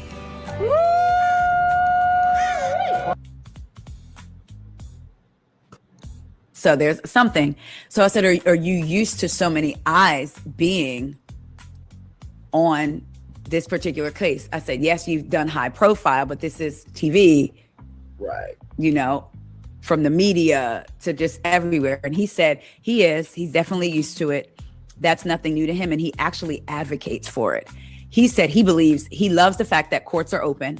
And he thinks that outside of if it's like gruesome or a victim is involved, he thinks that cameras should be allowed in the courtroom. He said the public should have access to all the information, not just what one side is putting out. So not just fairness and transparency, whether it's the prosecution or whomever, the public should have access to all the information, because that's fair to the client. Because a narrative could be put out about the client, and that's all the public sees. They don't get to see all of the information. So he feels like there should be cameras on all cases, and he encourages people to come sit in these trials. So he thinks it's a good thing. So I was like, well, that's good to know. You know, for me being considering myself being part of the media, that's good to know that he feels that way. Then I brought up, so I told him, I said, okay, this is, and like I said, the conversation went on a little longer, and he was giving different examples and stuff like that. But then I said to him, I said, I loved how, I said, I believe it was their first or second status hearing. I said, you addressed us, you addressed the media. I said, because the prosecutor was throwing out statements like, and I said this to him, I said, like, the Yosefos have very little money. They brought up the cost of her bag. I said, and I like how you turned around and addressed the media and you called them out for throwing out statements. Is that something that you typically do? And he said, yes, because he believes that they should have a voice. He said, it's not fair for the prosecution to get a snapshot of somebody's life and that become the narrative of who those people are, or that's their life, and they don't have a voice. So he always speaks up. And he said, y'all, again, if you were on Kim Powers Live, you saw this, but if not, then remember, it's me and then Dr. Pam standing next to me and then himself in front of me, right? Right. So he says, and basically it's all relative. He said, we can look at the prosecution. We can look at the prosecutor and see that she's probably not really into fashion. He said, you're dressed very well. You're dressed very well. I'm dressed very well. So we're going to see it differently than her. So she is going to throw out a statement. My most expensive purse, is $300 versus Wendy. She's not into that. So her. Let me pause it there, because that reminds me of the Diddy trial, where it was a particular part of the trial where I think the defense asked about a Gucci bag or something like that. And I will say this, right? I do think that while perspective is important, it's not everything. While perspective is important, it's not everything. While perspective is important, that's not everything, right? Because I do think that with a trial that is about rather 67 credit cards and debit cards, right? And you're talking about wealth, being able to showcase the wealth gap, right? And what needs to matter, what doesn't need to matter, that can help in a line of questioning from my outsider point of view, right? So let's continue on. Her spin on it can be a negative, right? Because that's not what she's about. And then he said, in the case of the six, he said she threw out the 67 credit cards. He said, and I can't remember if he said his father was either in the service or something. Either way, he said he has a box. He said, I have a box full of old credit cards, expired credit cards. He said, if somebody saw it, they would think I was a fraudster, but they're just expired. So he wanted to make sure that was cleared up especially with the media being there, because, they're going to take these statements and run. That's what I'm saying. They're going to take these statements and run. He said, so he wanted to clear that up. And I said, just like with the Pam Oliver and Eddie Hennessy. And he said, yeah. So he wanted to make sure that was cleared up, that again, they had a voice and the public just wasn't getting one side based on a snapshot. He said, because we all basically, when it comes to these things, we're all viewing them from our beliefs and what we're into and our own. Like I say, when we do these YouTube videos, sometimes when we do commentary, you're coming from a place of where you are. So maybe you've experienced it. So you could be projecting or maybe just giving more insight. So he said, basically, we're all coming from a place of where you are. So again, the prosecution is not really into fashion. So to her, my most expensive purse is $300. This is $10,000. And he said, a person can take a statement and pretty much make it seem salacious, whereas another person could take that same statement and just leave the statement as is. And you're like, oh, that's all it is? And I was like, that's a good point. It made me think of when that article came out about them having the 67 credit cards. And then it said they had aliases, Pam Oliver and Eddie Hennessy. Never once did that article say that they used aliases on those credit cards. But immediately I saw articles, I saw posts insinuating that they used aliases with these credit cards. And I remember, and I came down and told y'all that that's not what that article said. So like he said, they took the statement was true. Right. They used Pam Oliver and Eddie Hennessy and they had 67 credit cards, but that's when he got into in the court. Some were expired, right? and they used Pam Oliver and Eddie Hennessy to get packages delivered. So when he said, you know, somebody could take a statement and make it salacious versus somebody could take that same statement and just lay it out as is, and you're like, oh, that's all it is. So that's his thing. He wants to make sure that the clients have a voice and that just one side of them is not being shown based on this snapshot. I mean, it is a pretty big snapshot. When you hear some of the evidence that the prosecution seems to have allegedly, right? But also at the same time, I get what he's saying. Like this thing right here. Our first goal is to remove the key pain point of finding great remote and flexible job opportunities. Doesn't have to define who they are, right? So they deserve a voice to be able to negate whatever's out there. And he, for lack of a better word, is that voice. So then I said to him, I said, why didn't you move the case out of Carroll County? I said, this part was funny, y'all. I said, I loved in their first status hearing, you brought up, but actually it was the second. I said, you brought up that Eddie and Wendy may be denied their constitutional right to a jury of their peers because we're in Carroll County. And so I was trying to figure out, you ever have a word and then you lose the word? I was trying to talk about how many black, white, whoever was in Carroll County. And I was getting ready to say census, but I was like, that's not the right word to read. Then I was getting ready to say statistics. And I was like, that's not the right word. So I said to him, I said, we're in Carroll County. And I started looking, I was like, and you have, and then he was like, you can say it, African-American.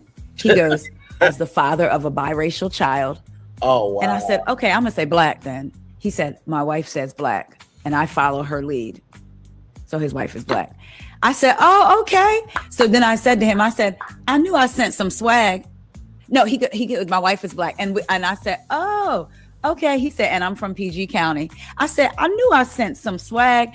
So then here go me. I said, because the times that I've seen him, always been very sharp, very put together. I said, you ever did that TikTok, the glow up when you marry a black wife? Because I can see that she probably glowed him up a little bit, right?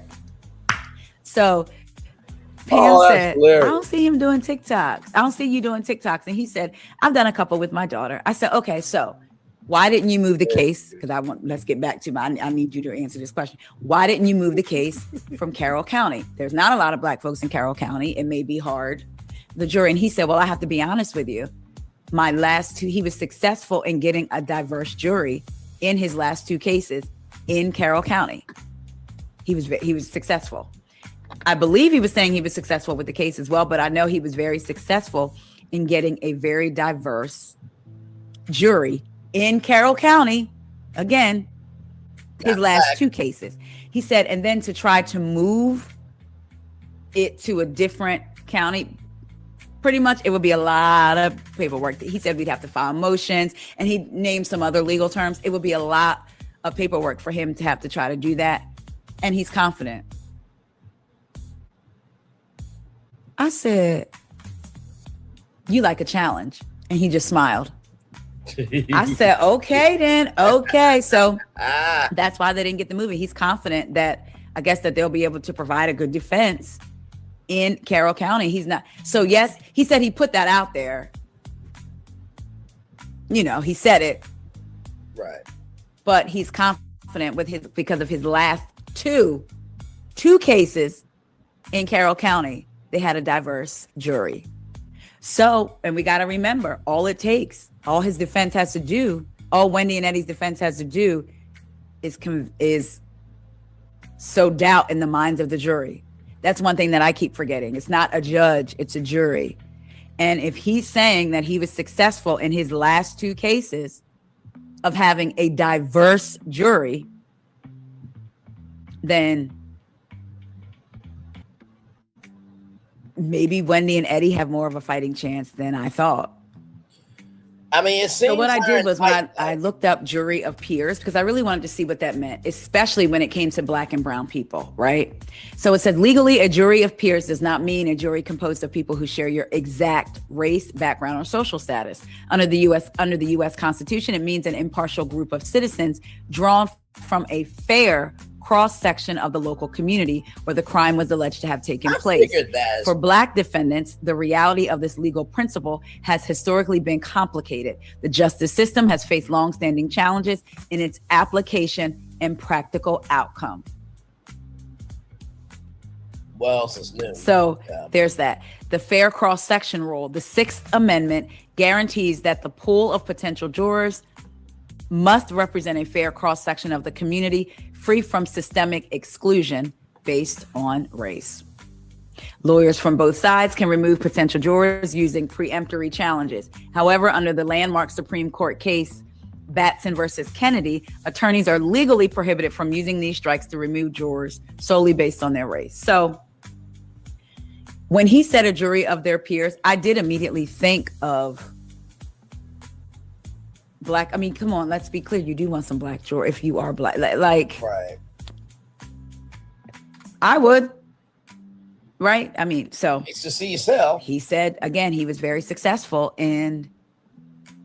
Marco's only uses premium toppings, which means your pizza isn't just flavorful, it's mushroom-full, or sausage-full, or pepperoni-full. And you can get I have not had pizza in a while. unlimited medium one-topping pizzas from the place named America's favorite pizza chain, starting at $8.99 every day, only at Marco's. Welcome to Marco's. Having a diverse jury for 2 cases in Carroll County. So maybe they have some type of strategy planned out.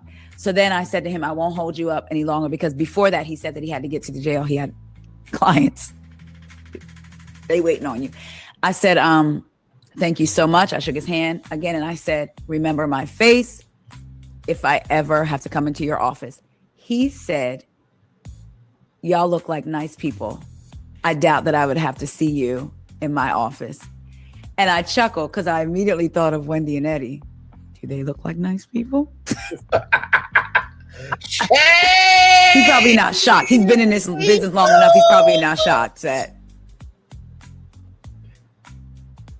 this is what's happening. And I said, yeah, I'm not going to need you for that. Yeah. But I just wanted to make sure he remembered who I was. So I appreciated him. Like I said, the conversation, I said 15 minutes, but it probably went on for about 20 minutes. And I appreciated him standing out in that hot sun, being so open and willing. And y'all, he was so interesting. I could have listened to him talk about law because I've always been interested in legal things and law anyway, certain things. So I was almost fascinated at the way he broke it down. And you can see that he has a passion to me for the law.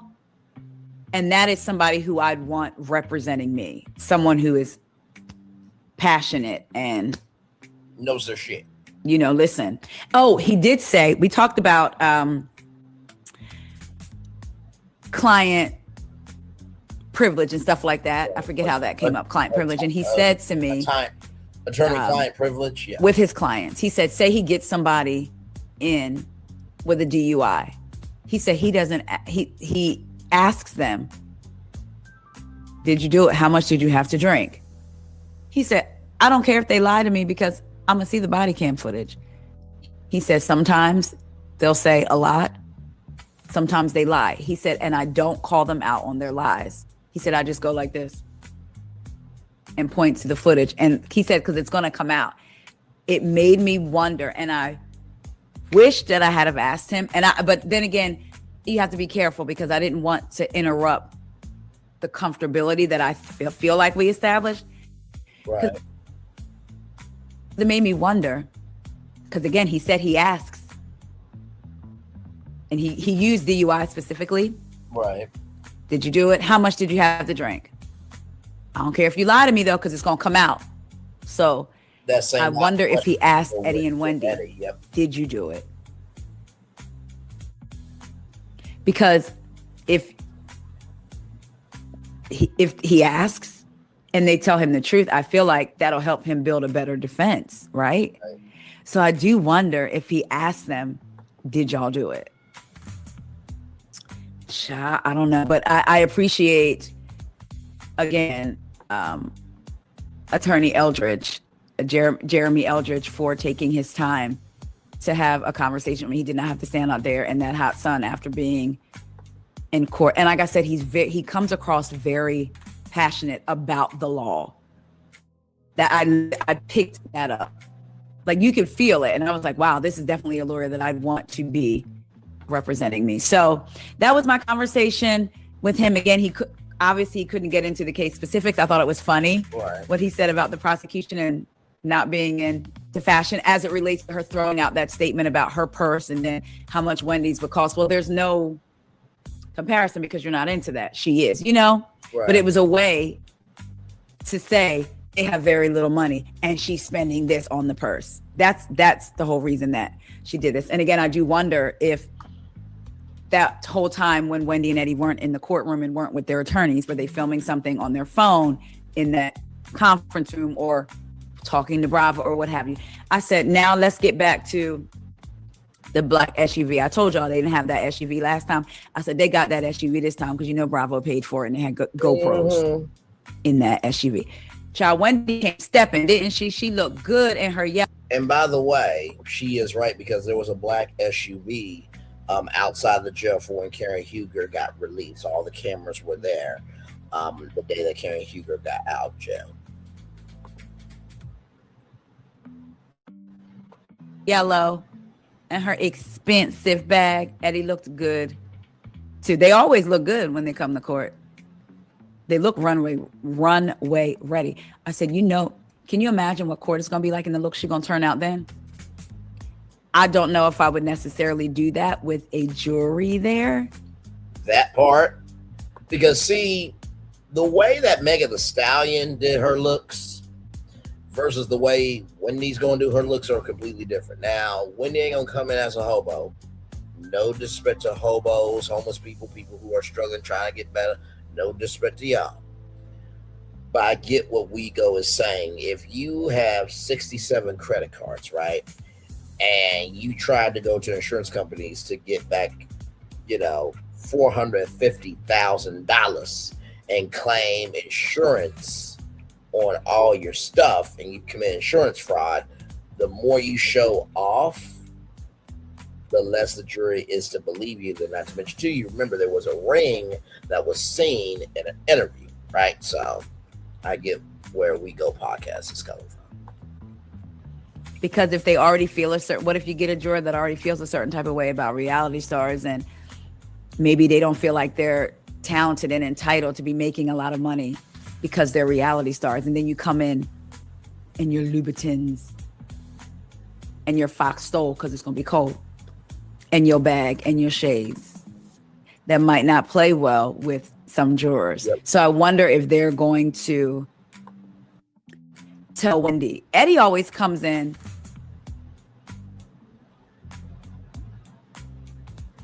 I lost $50,000 because I didn't buy a domain name. My advice, head to Wix.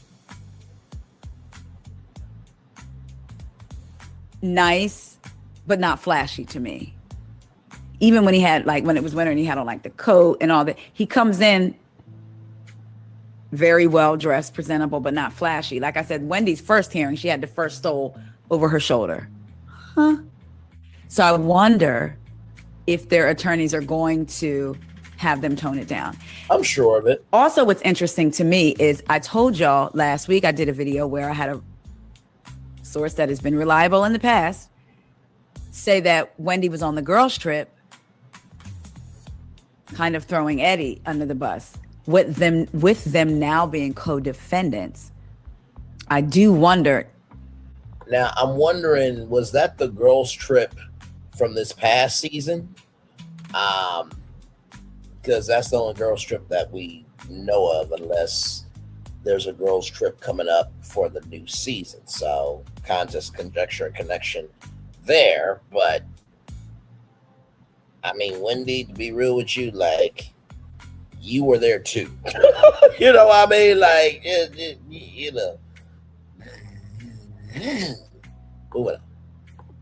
Ooh, if that happened, how that will play out for her. because you're now his co-defendant. It all seems to me it was a strategy to prolong, to give them more time. Because how do you go from, again, in March, Wendy wanting a trial as soon as the following week, when her original trial date was April and Eddie's was the week after hers? Eddie waives his right, so we know his isn't going to be for a while. But you wanted a trial date the following week.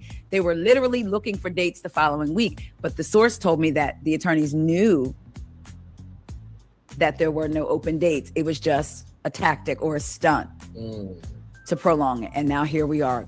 They still have another status hearing in January, the week before the trial starts. Or was that? Yeah, a week and some days before the trial starts. So y'all let me know what y'all think about all of that. Just from my seeing, like I said, when I was sitting in that courtroom back in January and hearing the prosecution, it was like, oh, like I heard the defense and I was like, oh, the defense. Yes, he was doing his thing. Then I heard the prosecution and some of their evidence, I guess. And I was like, oh. Then talking to her attorney, I was like, no wonder. In my mind, I felt like no wonder they went. No wonder Wendy went with this attorney. Like, again, Eddie has a different attorney, but I guess they all work under one umbrella. But this attorney, I would be confident. I don't know what they're saying behind closed doors in their meetings, but I tell you one thing. Like I said, me talking to him, I felt like, ooh. And he pretty much, when I said you like a challenge and he kind of smiled, I was like, oh, okay. Because child, this one seems challenging. Y'all let me know what y'all think. Make sure to like, comment, subscribe, hype the video if you have hypes left. And if you want to, let me know what y'all think in the comments. If you're listening via the podcast app, because I am going to upload this to the podcast app, DM me, tell me your thoughts, tell me what you think, or come on over to the YouTube, WEIGO podcast, or you can click the link in the description of the podcast episode and you can come tell me your comments under the video. Even if you listen to it, on the podcast app, but you want to kind of have some discourse or get in on the discourse, come comment under the video and give the video a like and subscribe. Don't forget to follow me on Instagram, y'all.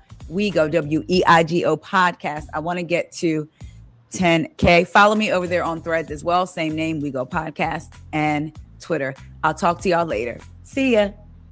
Oh, tomorrow I have a guest. That episode will be out either Saturday or Sunday. And I think I'm going to do a quick video giving very brief Atlanta thoughts and Rory thoughts together, because I wasn't able to do the full recap this week, but me and my guests tomorrow are going to discuss. Talk to y'all later. See ya. Wonderful job. The best decision we ever made was using Artlist's AI to cut our video production cost by 85%. That's why y'all see a monkey, be on a copying machine. That was unsettling. Very well done to WeGo Podcast. Great insight there. By the way, shout out to Kempire as well. Like, I'm sure subscribe to Kempire as well. Great insight. Like I said, it's going to be interesting. The dates are January 25th through the 29th. And then there will be a SAS hearing the week before the trial. Of course, we'll be here to cover it all because that's what we do. We cover what the culture's talking about, right? I will say this. I think that this case makes Karen Huger's case look like a saint, even though you should never be drinking and driving. Okay, let's all get that straight. But I do believe that Jen Shaw is like, I know y'all are not icing me out.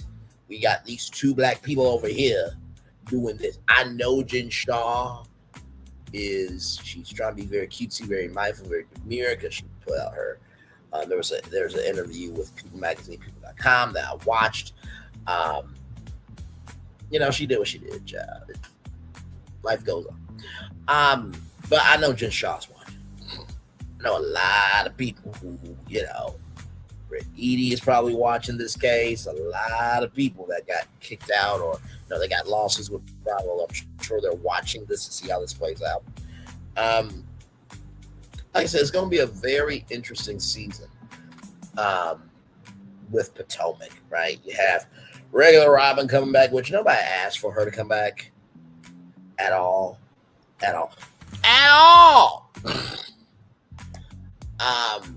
Giselle and Wendy have a decent friendship.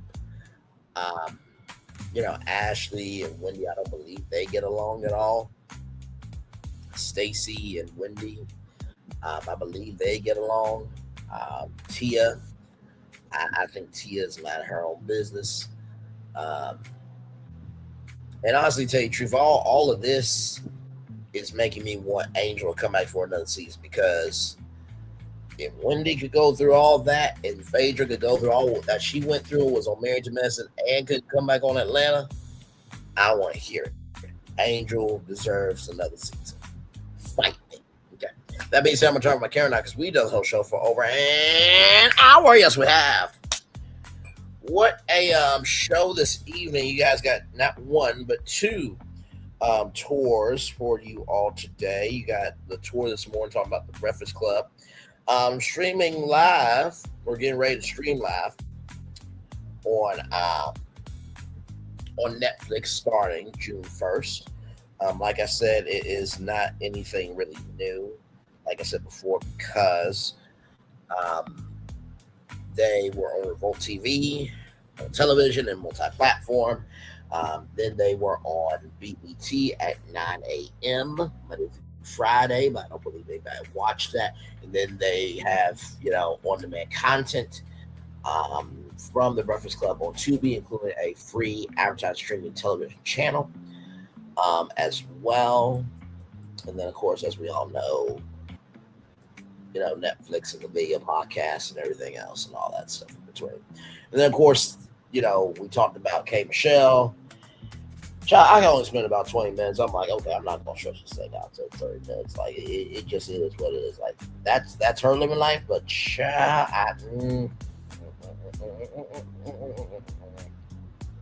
and you know what? Let me just say this.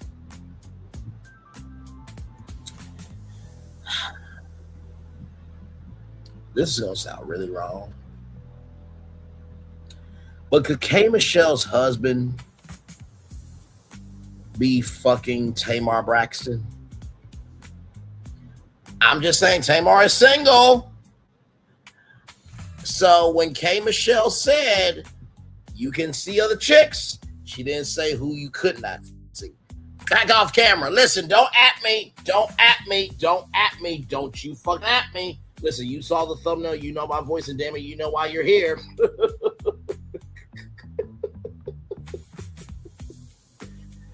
Oh, my Lord Jesus. All right, y'all. We're going to take a little bit of a commercial break. We'll be back with more to chill out, wrap things up here. We are live on tour. Like, comment, share, subscribe. We'll be back right after this. Roll it, everybody.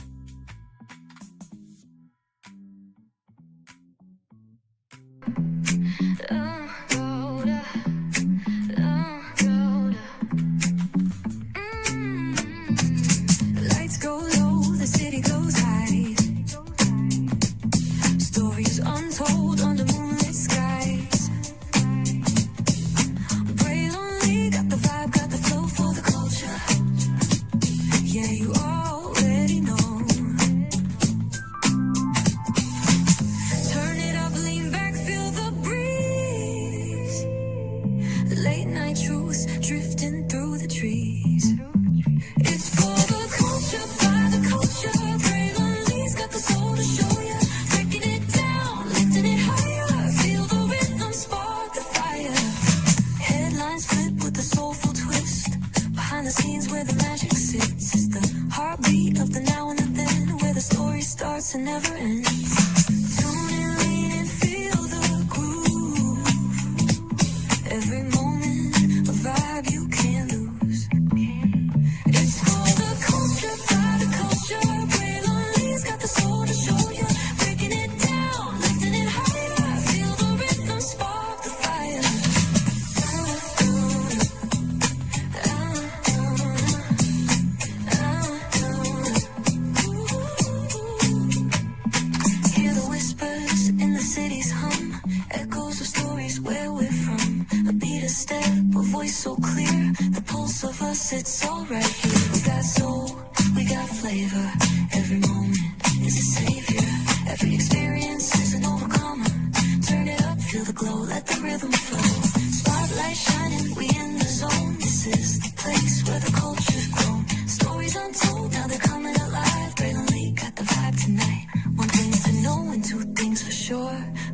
is waiting and lower is available.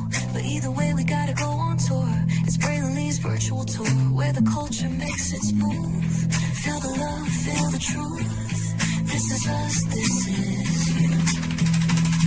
From the unknown, the unembraced, and more. This show, this brand, and the possibilities of what can be is all here for you. I'm just a kid from the rock, trying to be a rock for people, trying to make it best they can to become.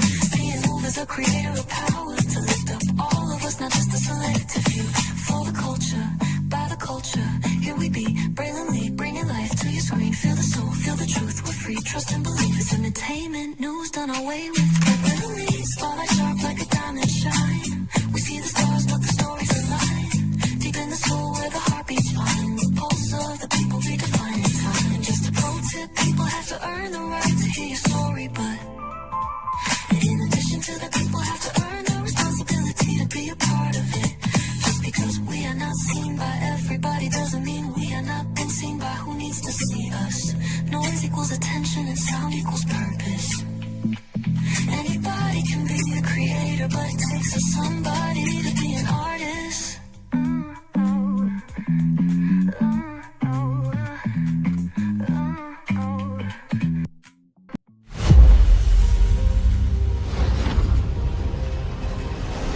Beyond this gate, find gardens green and epic worlds to fill your dreams.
There's really no secret about our approach.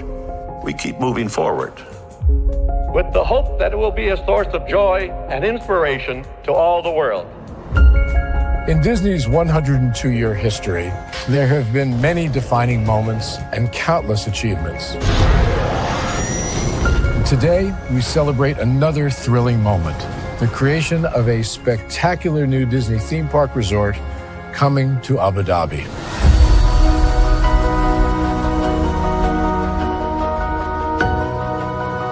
Abu Dhabi is a place where heritage meets innovation, a place where we preserve our past while designing the future. Bringing a Disney theme park resort to Yas Island, Abu Dhabi, marks a historic milestone in our journey as a global family destination. The 7th Disney theme park resort destination represents a new frontier in theme park ambitions. Our resort in Abu Dhabi will be the most advanced and interactive destination in our entire portfolio. The location of our park is incredibly unique. It's anchored by a beautiful waterfront, which will allow us to tell our stories in completely new ways. Ultimately, this project will be a celebration of what's possible when creativity and progress come together. What we are creating with Disney in Abu Dhabi is a whole new world of imagination and experience that will inspire generations across the region and the world.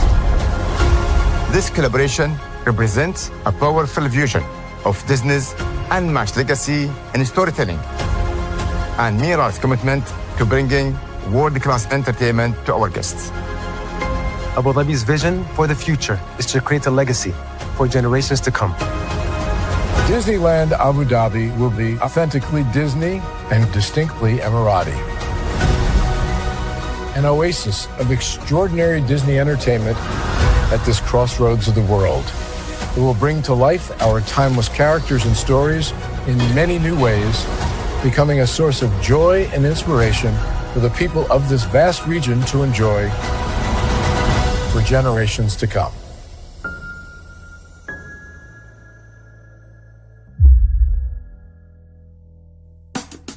Caesar. Just look at him. Politician. General. Author. Ruler. Man.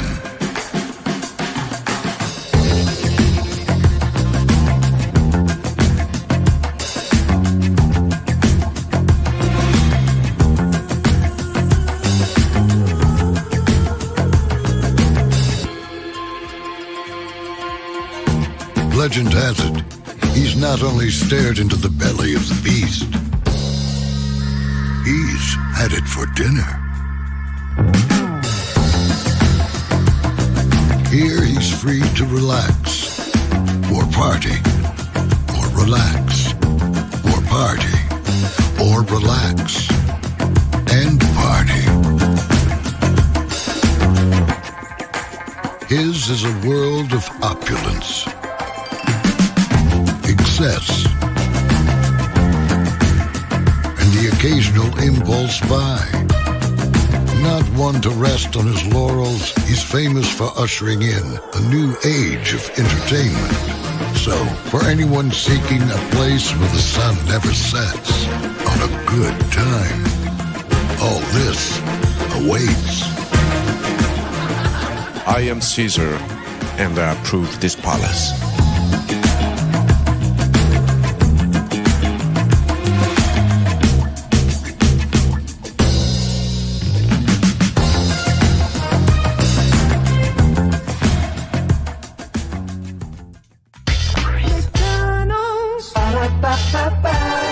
I'm loving it. McDonald's. I'm loving it. McDonald's. I'm loving it. I love you that much. I had to tell you thrice. Welcome back into Brainlee's Virtual Tour Live. We are live on tour. Glad to have everybody here in the building with me. What a show, what a live stream, and what a tour we had this evening. Talking about K. Michelle saying that she allows her husband to cheat on her. Good Lord Jesus. Then she's insecure about every room she goes into and needs a Glam Squad for every room she goes into. Good Lord Jesus. And then, of course, we talked about Wendy and Eddie. Their trial dates are, or their trial, the date for their trial is January 25th through the 29th of 2027. Yeah, you heard me correctly. Next year. And yes, next year. So we have that going on as well. We watched a video from weigo podcast. She uploaded it about under an hour ago. When I first saw it uploaded, it was like literally a notification. So I subscribed and was like, okay, we'll add this to the show. Like I said, y'all know how much I love to be able to give you guys the fullest picture of what's going on in the best way that I can. So like I said, shout out to weigo Podcast, Purple Panda Pants, and Paging Dr. Pam. Shout out to those three for sure. So yes, indeed. So, yeah, we're just chilling out here for a little bit. I'll probably wrap up the show around maybe 2:10 probably. So we'll see. I'll read y'all the Daily Motivator, and then we will head on out of here. That's it. So I had fun today going live on Thursday. Like I said, I normally don't go live on Thursdays because it's my off day, but because Coach was talking about this, I was like, okay, let me add my 2 cents too, because we do cover housewives over here on the channel. But this morning, I really just was very pissed off to the highest levels of festivity, because I was just like, I know the Breakfast Club is not repackaging this movie that they've already done and trying to make it a thing when it's not really that big of a thing. But okay, all right, I guess. So.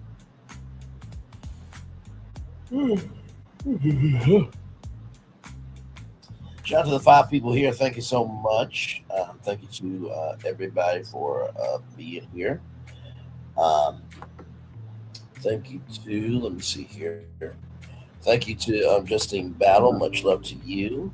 Thank you to Linnell Stiller. Thank you to Stream Master, Coke Presents, Crew of Bridge. Thank you for being here as well. I did share your comment for a brief minute, but yes, indeed. So.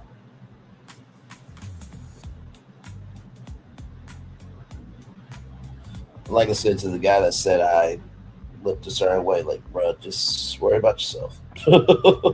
Or sis. Or it. Just let's try to be respectful. But anyway. But yes, indeed. So yeah, like I said, we'll wrap it up here at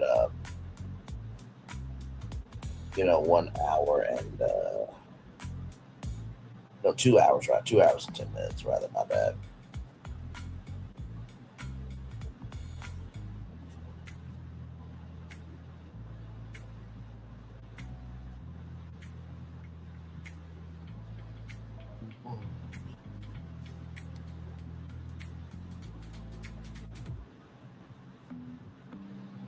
Like I said, if you guys got any questions for me about anything that we talked about tonight, please let me know. I'll answer them to the best of my ability.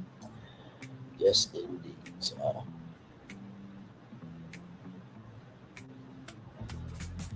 I swear, sometimes I really don't know how I do this day after day, because it's like so much going on, y'all. Like, even when you try to rest, it's like, okay, child, all right.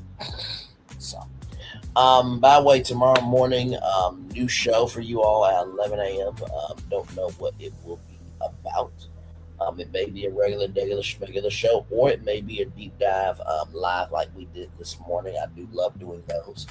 And then, of course, tomorrow, everybody, by the way, is the 1 year anniversary of something that opened last year. It goes a little something like this. Rolling.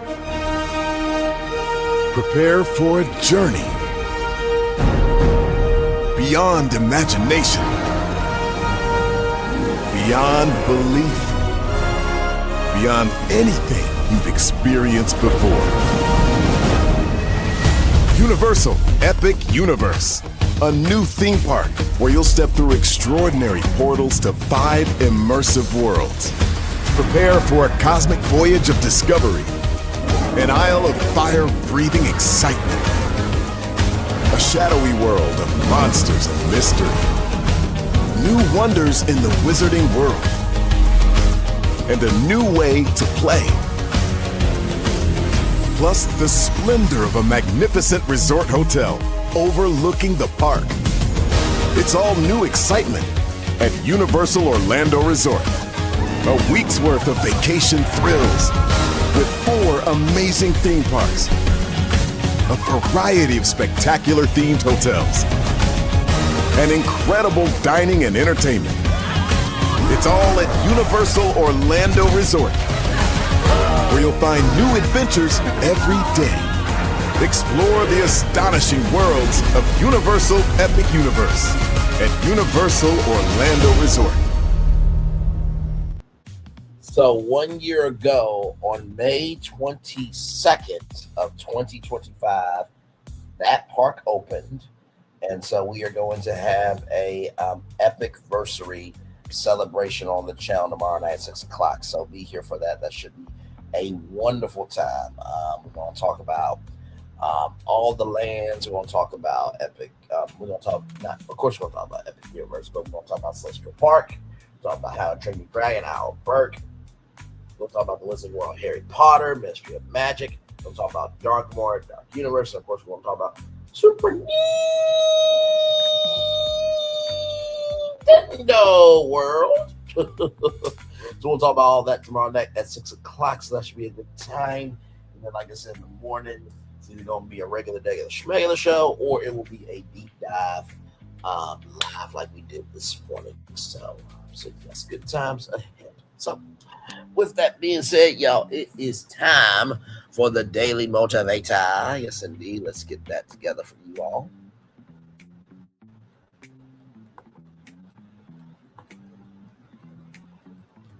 GreatDay.com. Here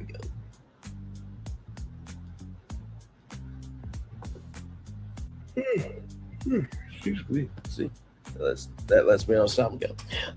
Integrity is the essence of everything successful. Buckminster Fuller. Very well said there. Right here. Integrity is the essence of everything successful. Buckminster Fuller. There it is. It's time for the Day Motivator for Thursday, May 21st, 2026. Now what? Maybe you need a break. Maybe you need a push. Both can be valuable in their time, in this time for you, honestly, which is it? Every person operates on different cycles with different expectations, ambitions, desires, and requirements. So it's important to evaluate yourself for what you're doing, what you intend, and what you feel and what you care about. Consider which of your options will best serve all of those things going forward, and do so often. What was ideal 3 weeks ago may not be right for next month. What matters most is that you be honest and realistic with yourself. Rationalizations and fantasies will bring you life fulfillment, yet truth will enable you to make real progress. Take a little time to figure it out, then step forward and do what you know is best by Formosa. You know, it's very interesting because I think I told y'all this on my job on, what was it? This day is Thursday. So yesterday, I was at my job and made it do what it do. Just you know, I'm serious about my business, right? And there's this guy that comes in, and you know, I think he's, you know, a representative of, you know, one of the products that, you know, we sell. Turns out he's the national sales director, right? And so I was talking with them about, you know, making it do what it do for our store and everything. And, you know, I was talking to him about branding and marketing, all that stuff. And, you know, shout out to my mom. My mom has always said, you don't know who is going to come in and could be that connect, right? And so he talked about marketing. He was like, do you have a resume? I'm like, yeah, I do. And and I said, say less, you'll get a resume today. And how does this relate to now what, right? Maybe you need a break, or maybe you need a push. I think that day I got a push I didn't know I needed, right? And sometimes in life, I think the reasons why we are so afraid of a push is because we pray for what we're asking for. But when we're in that circumstance, it's a fight or flight response. Do I really deserve this? Imposter syndrome, this, that, and the third. So what I had to recognize was like, okay, well, first of all, you're not here by accident, Braylon. Number two, you know your shit. And number three, your gift will make room for you and put you before great men. My mom has always said that scripture to me. And I've been saying it a lot more often because I feel that, right? With as much experience as I have, I know my break is coming. Does it feel difficult some days to know that a breakthrough is coming? Oh, absolutely, for sure. You know, I mean, it's easier said than done to believe that something good is going to happen for you when you're not seeing it in the physical realm. But as Steve Harvey has said, as long as you are still waking up every day, God ain't through with you yet. And that may seem very small, but it's more powerful than we give it credit for, right? So that's the first thing I want to say about a push and a break are both powerful, right? Second thing I will say is it's important to evaluate yourself, what you're doing, what you intend, how you feel, and what you care about. You heard, you, right?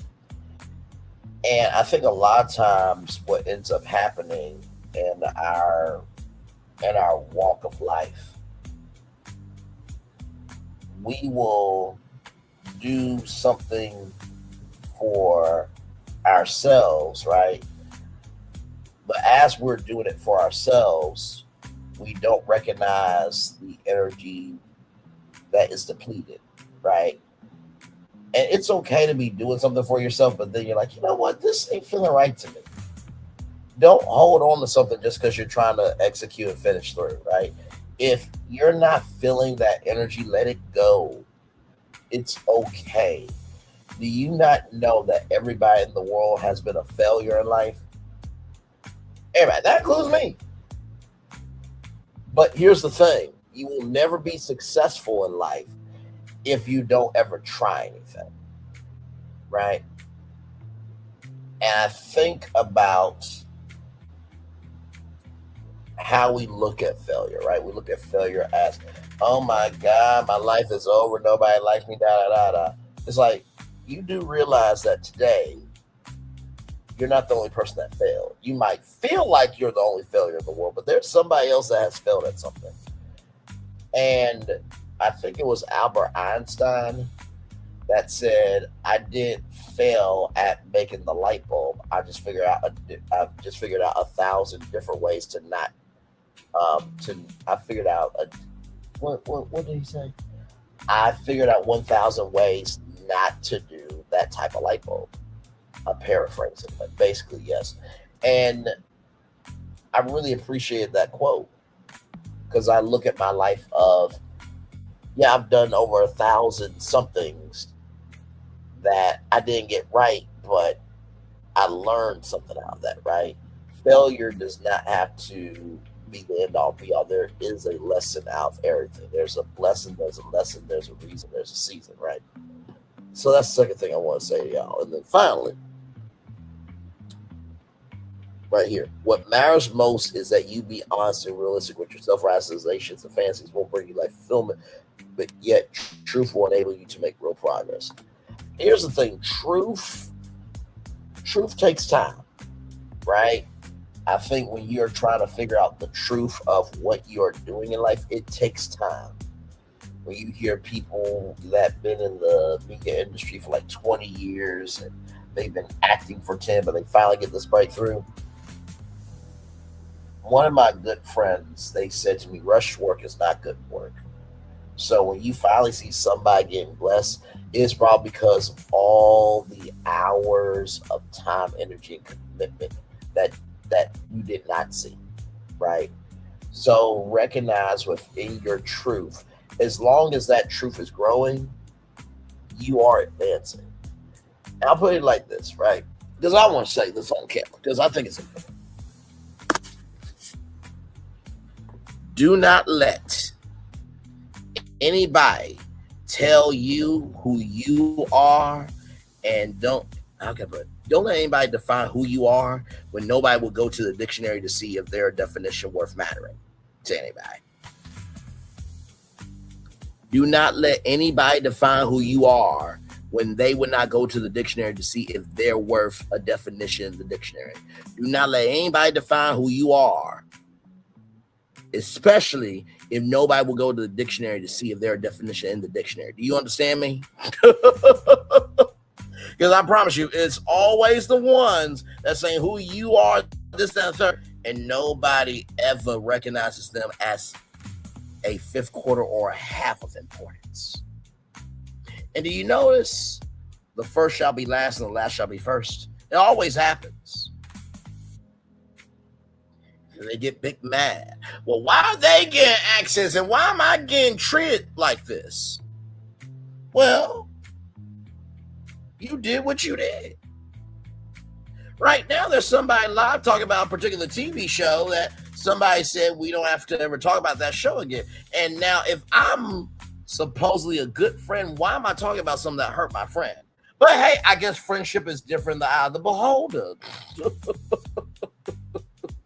Back to the question at the top of the thing. Now what? Do you need a break or do you need a push? Which one is it?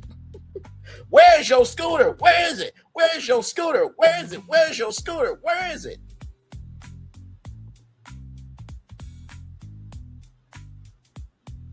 The reason why some people like sitting on a throne of lies, because it will be too hard to get up from the power. The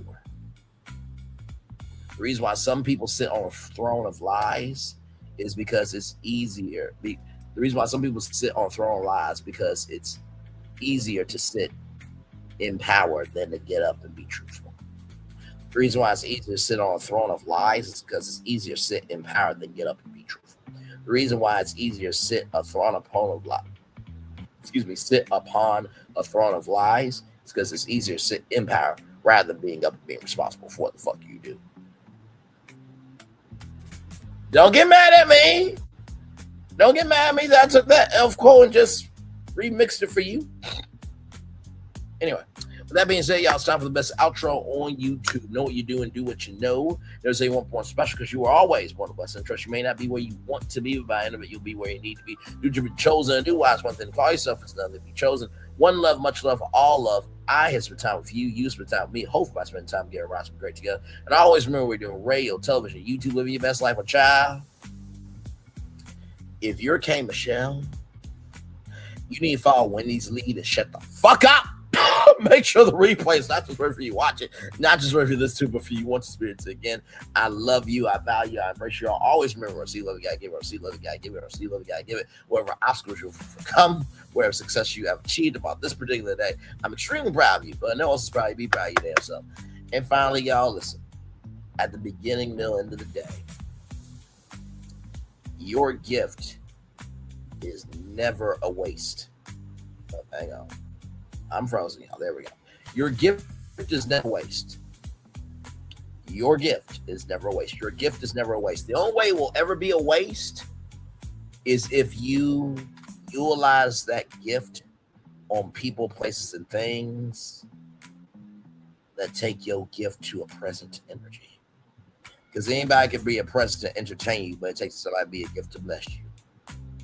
And like I've said many times before, some of y'all are missing out on great blessings in life because you keep listening to curses. Some of y'all are missing out on great blessings in life because you keep listening to curses. Some of y'all are missing out on great blessings in life because you keep listening to fucking curses. Why would you listen to a curse to tell you how to receive a blessing? Why would you listen to a curse to hear on how to receive a blessing? Why would you listen to a curse to know how to receive a blessing? Because if you were doing that 10 times out of 10, they're probably a curse to people in their real life, and they're a curse to people virtually. Just because you put lipstick on a pig doesn't mean that pig needs to be slaughtered socially. Oh, you gotta be quicker than that. Gotta be quicker than that. I wonder, is there a pig that got slaughtered socially, being banned off of YouTube and had to pull lawsuits because He, she, it was broke as fuck. Trying to think, what was there a person that got slaughtered when they said they would work with somebody before somebody else got 8,000 subscribers? Were there other people slaughtered with their mouth, their tongue, and their throat because they wanted to support somebody, but all they can now do is talk about Krishan Rock, Remy Ma, and Carissa Shields are all richer than that. All of them combined are richer than that fucking person's existence or persons, different people's existences. That when the truth came out, their mouth, their throat, and their tongue was so tight like their vagina. Ooh. I guess your mouth, tongue, and throat went through a period, huh? Had to let go of that bullshit tissue, huh? Ooh. Ooh. Somebody gets slaughtered socially for making fun of women and children and people with disabilities and everything else. Did somebody get slaughtered because they called other people intruders when they were the main intruder causing problems? Child, I gotta get out of here. One love, much love, all love. I feel the love and send it right back to you. By the way, y'all, if somebody gets upset because people are giving facts, just know they're a fucking lie. Because guess what? A person who can own their truth don't have to be upset by their truth being called out. Love y'all. Good night. Bye-bye.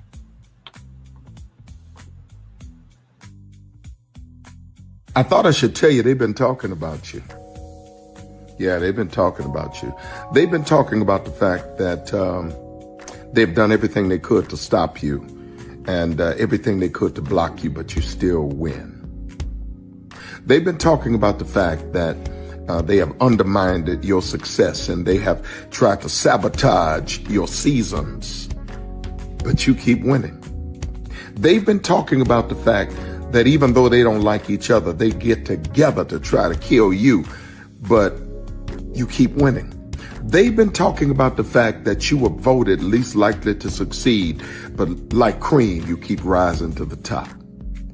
They've been talking about how they tried to burn your world down, but like the phoenix, you rose from the ashes. They've been talking about you. And you know what they say? Oh, she's just lucky. He's just lucky. But no, you ain't lucky. You're anointed.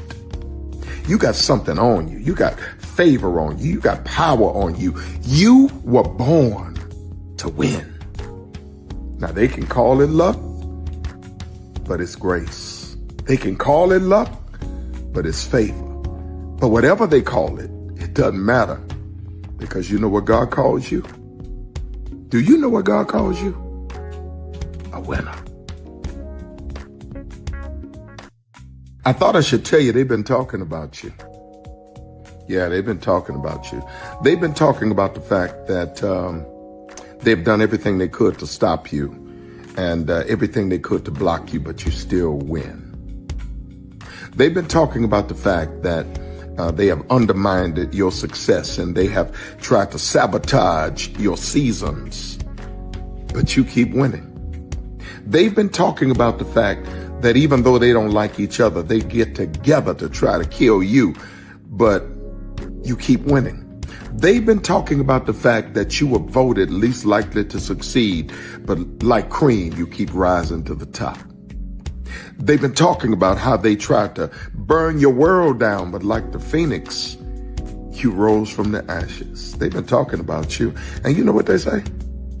Oh, she's just lucky. He's just lucky. But no, you ain't lucky. You're anointed. You got something on you. You got favor on you. You got power on you. You were born to win. Now they can call it luck, but it's grace. They can call it luck, but it's favor. But whatever they call it, it doesn't matter, because you know what God calls you?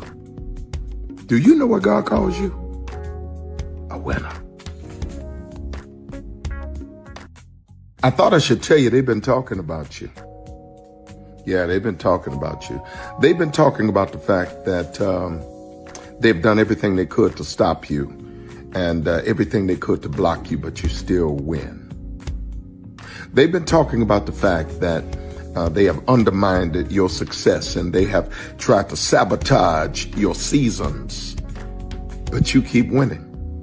They've been talking about the fact that even though they don't like each other, they get together to try to kill you, but you keep winning. They've been talking about the fact that you were voted least likely to succeed, but like cream, you keep rising to the top. They've been talking about how they tried to burn your world down, but like the phoenix, you rose from the ashes. They've been talking about you. And you know what they say? Oh, she's just lucky. He's just lucky. But no, you ain't lucky. You're anointed. You got something on you. You got favor on you. You got power on you. You were born to win. Now they can call it luck, but it's grace. They can call it luck, but it's favor. But whatever they call it, it doesn't matter, because you know what God calls you? Do you know what God calls you? A winner. Good evening. My name is Mark Woodbury. I'm the chairman and CEO of Universal Destinations and Experiences. Well, we're finally here. Tomorrow we begin a new chapter at Universal Orlando Resort as we open Epic Universe. We built this place for you. I want to thank you, our fans, for your love of our stories, characters, and immersive experiences that inspired this incredible place. Epic Universe represents over 8 years of meticulous planning, immense creativity, and innovation, combined with unmatched craftsmanship and operational excellence on the part of thousands of people who have brought to life the stories and characters that live beyond each of Epic's portals. But it represents so much more. Your love of Universal and the deep connections we've shared together here in Orlando over the past 30 years inspired us to dream bigger and to push the boundaries to create something extraordinary for you and for generations of fans and families to come. And tomorrow, as we open Epic Universe, I can't wait for you to experience this place for yourself. Now it's your turn to step inside, to lose yourself, and to share this place with the ones you love most. As we open this park, we hope your world becomes a little more epic. Tomorrow, Epic Universe becomes yours.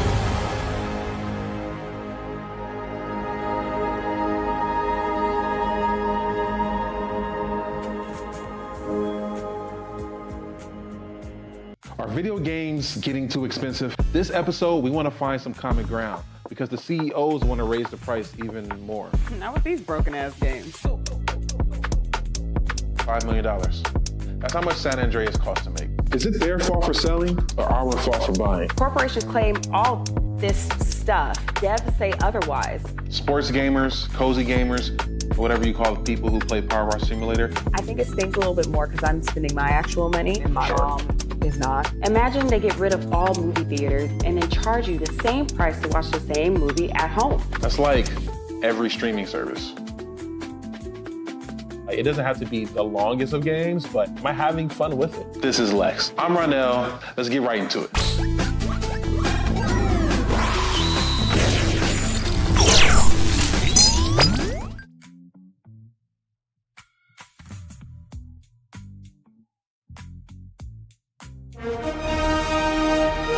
Prepare for a journey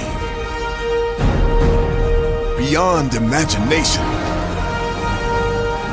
beyond belief, beyond anything you've experienced before. Universal Epic Universe, a new theme park where you'll step through extraordinary portals to 5 immersive worlds. Prepare for a cosmic voyage of discovery, an isle of fire-breathing excitement, a shadowy world of monsters and mystery, new wonders in the wizarding world, and a new way to play. plus the splendor of a magnificent resort hotel overlooking the park. It's all new excitement at Universal Orlando Resort. A week's worth of vacation thrills with 4 amazing theme parks, a variety of spectacular themed hotels, and incredible dining and entertainment. It's all at Universal Orlando Resort, where you'll find new adventures every day. Explore the astonishing worlds of Universal Epic Universe at Universal Orlando Resort. Because here's the thing, a good streamer can find other content. Because here's the thing, a good streamer can find other content. Because here's the thing, a good streamer can find other content. Because here's the thing, a good streamer can find other content. Because here's the thing, a good streamer can find other content. Because here's the thing, a good streamer can find other content. I've been moving on my own accord, covering Black culture. There is more to life. I heard that, friend. Braylon, shout out to Braylon. Make sure y'all go follow Braylon in case y'all haven't. I love your content. I have been moving on my own accord, covering Black culture. There is more to life. I heard that, friend. Braylon, shout out to Braylon. Make sure y'all go follow Braylon in case y'all haven't. I love your content. I have been moving on my own accord, covering Black culture. There is more to life. I heard that, friend. Braylon, shout out to Braylon. Make sure y'all go follow Braylon in case y'all haven't. I love your content. Child, Braylon been over there doing his thing, minding his GD business, staying out of trouble, trying to get the folks some positive stuff to talk about. Besides lying all the damn time. Child, Braylon been over there doing his thing, minding his GD business, staying out of trouble, trying to get the folks some positive stuff to talk about. Besides lying all the damn time. Child, Braylon been over there doing his thing, minding his GD business, staying out of trouble, trying to get the folks some positive stuff to talk about. Besides lying all the damn time. Child, Braylon been over there doing his thing, minding his GD business, staying out of trouble, trying to get the folks some positive stuff to talk about. Besides lying all the damn time. Child, Braylon been over there doing his thing, minding his GD business, staying out of trouble, trying to get the folks some positive stuff to talk about. Besides lying all the damn time. Child, Braylon been over there doing his thing, minding his GD business, staying out of trouble, trying to get the folks some positive stuff to talk about. Besides lying all the damn time. Child, Braylon been over there doing his thing, minding his GD business, staying out of trouble, trying to get the folks some positive stuff to talk about. Besides lying all the damn time. Child, Braylon been over there doing his thing, minding his GD business, staying out of trouble, trying to get the folks some positive stuff to talk about. Besides lying all the damn time. Child, Braylon been over there doing his thing, minding his GD business, staying out of trouble, trying to get the folks some positive stuff to talk about. Besides lying all the damn time. Child, Braylon been over there doing his thing, minding his GD business, staying out of trouble, trying to get the folks some positive stuff to talk about. Besides lying all the damn time. Child, Braylon been over there doing his thing, minding his GD business, staying out of trouble, trying to get the folks some positive stuff to talk about. Besides lying all the damn time. Child, Braylon been over there doing his thing, minding his GD business, staying out of trouble, trying to get the folks some positive stuff to talk about. Besides lying all the damn time. Child, Braylon been over there doing his thing, minding his GD business, staying out of trouble, trying to get the folks some positive stuff to talk about. Besides lying all the damn time. Child, Braylon been over there doing his thing, minding his GD business, staying out of trouble, trying to get the folks some positive stuff to talk about. Besides lying all the damn time.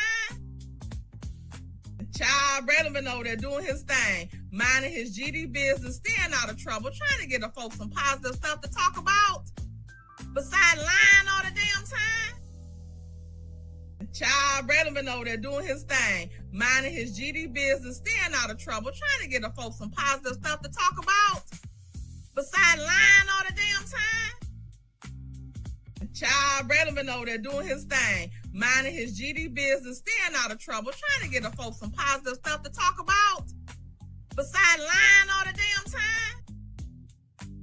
Child Brennan over there doing his thing, minding his GD business, staying out of trouble, trying to get the folks some positive stuff to talk about. Besides lying all the damn time. Child Brennan over there doing his thing, minding his GD business, staying out of trouble, trying to get the folks some positive stuff to talk about. Besides lying all the damn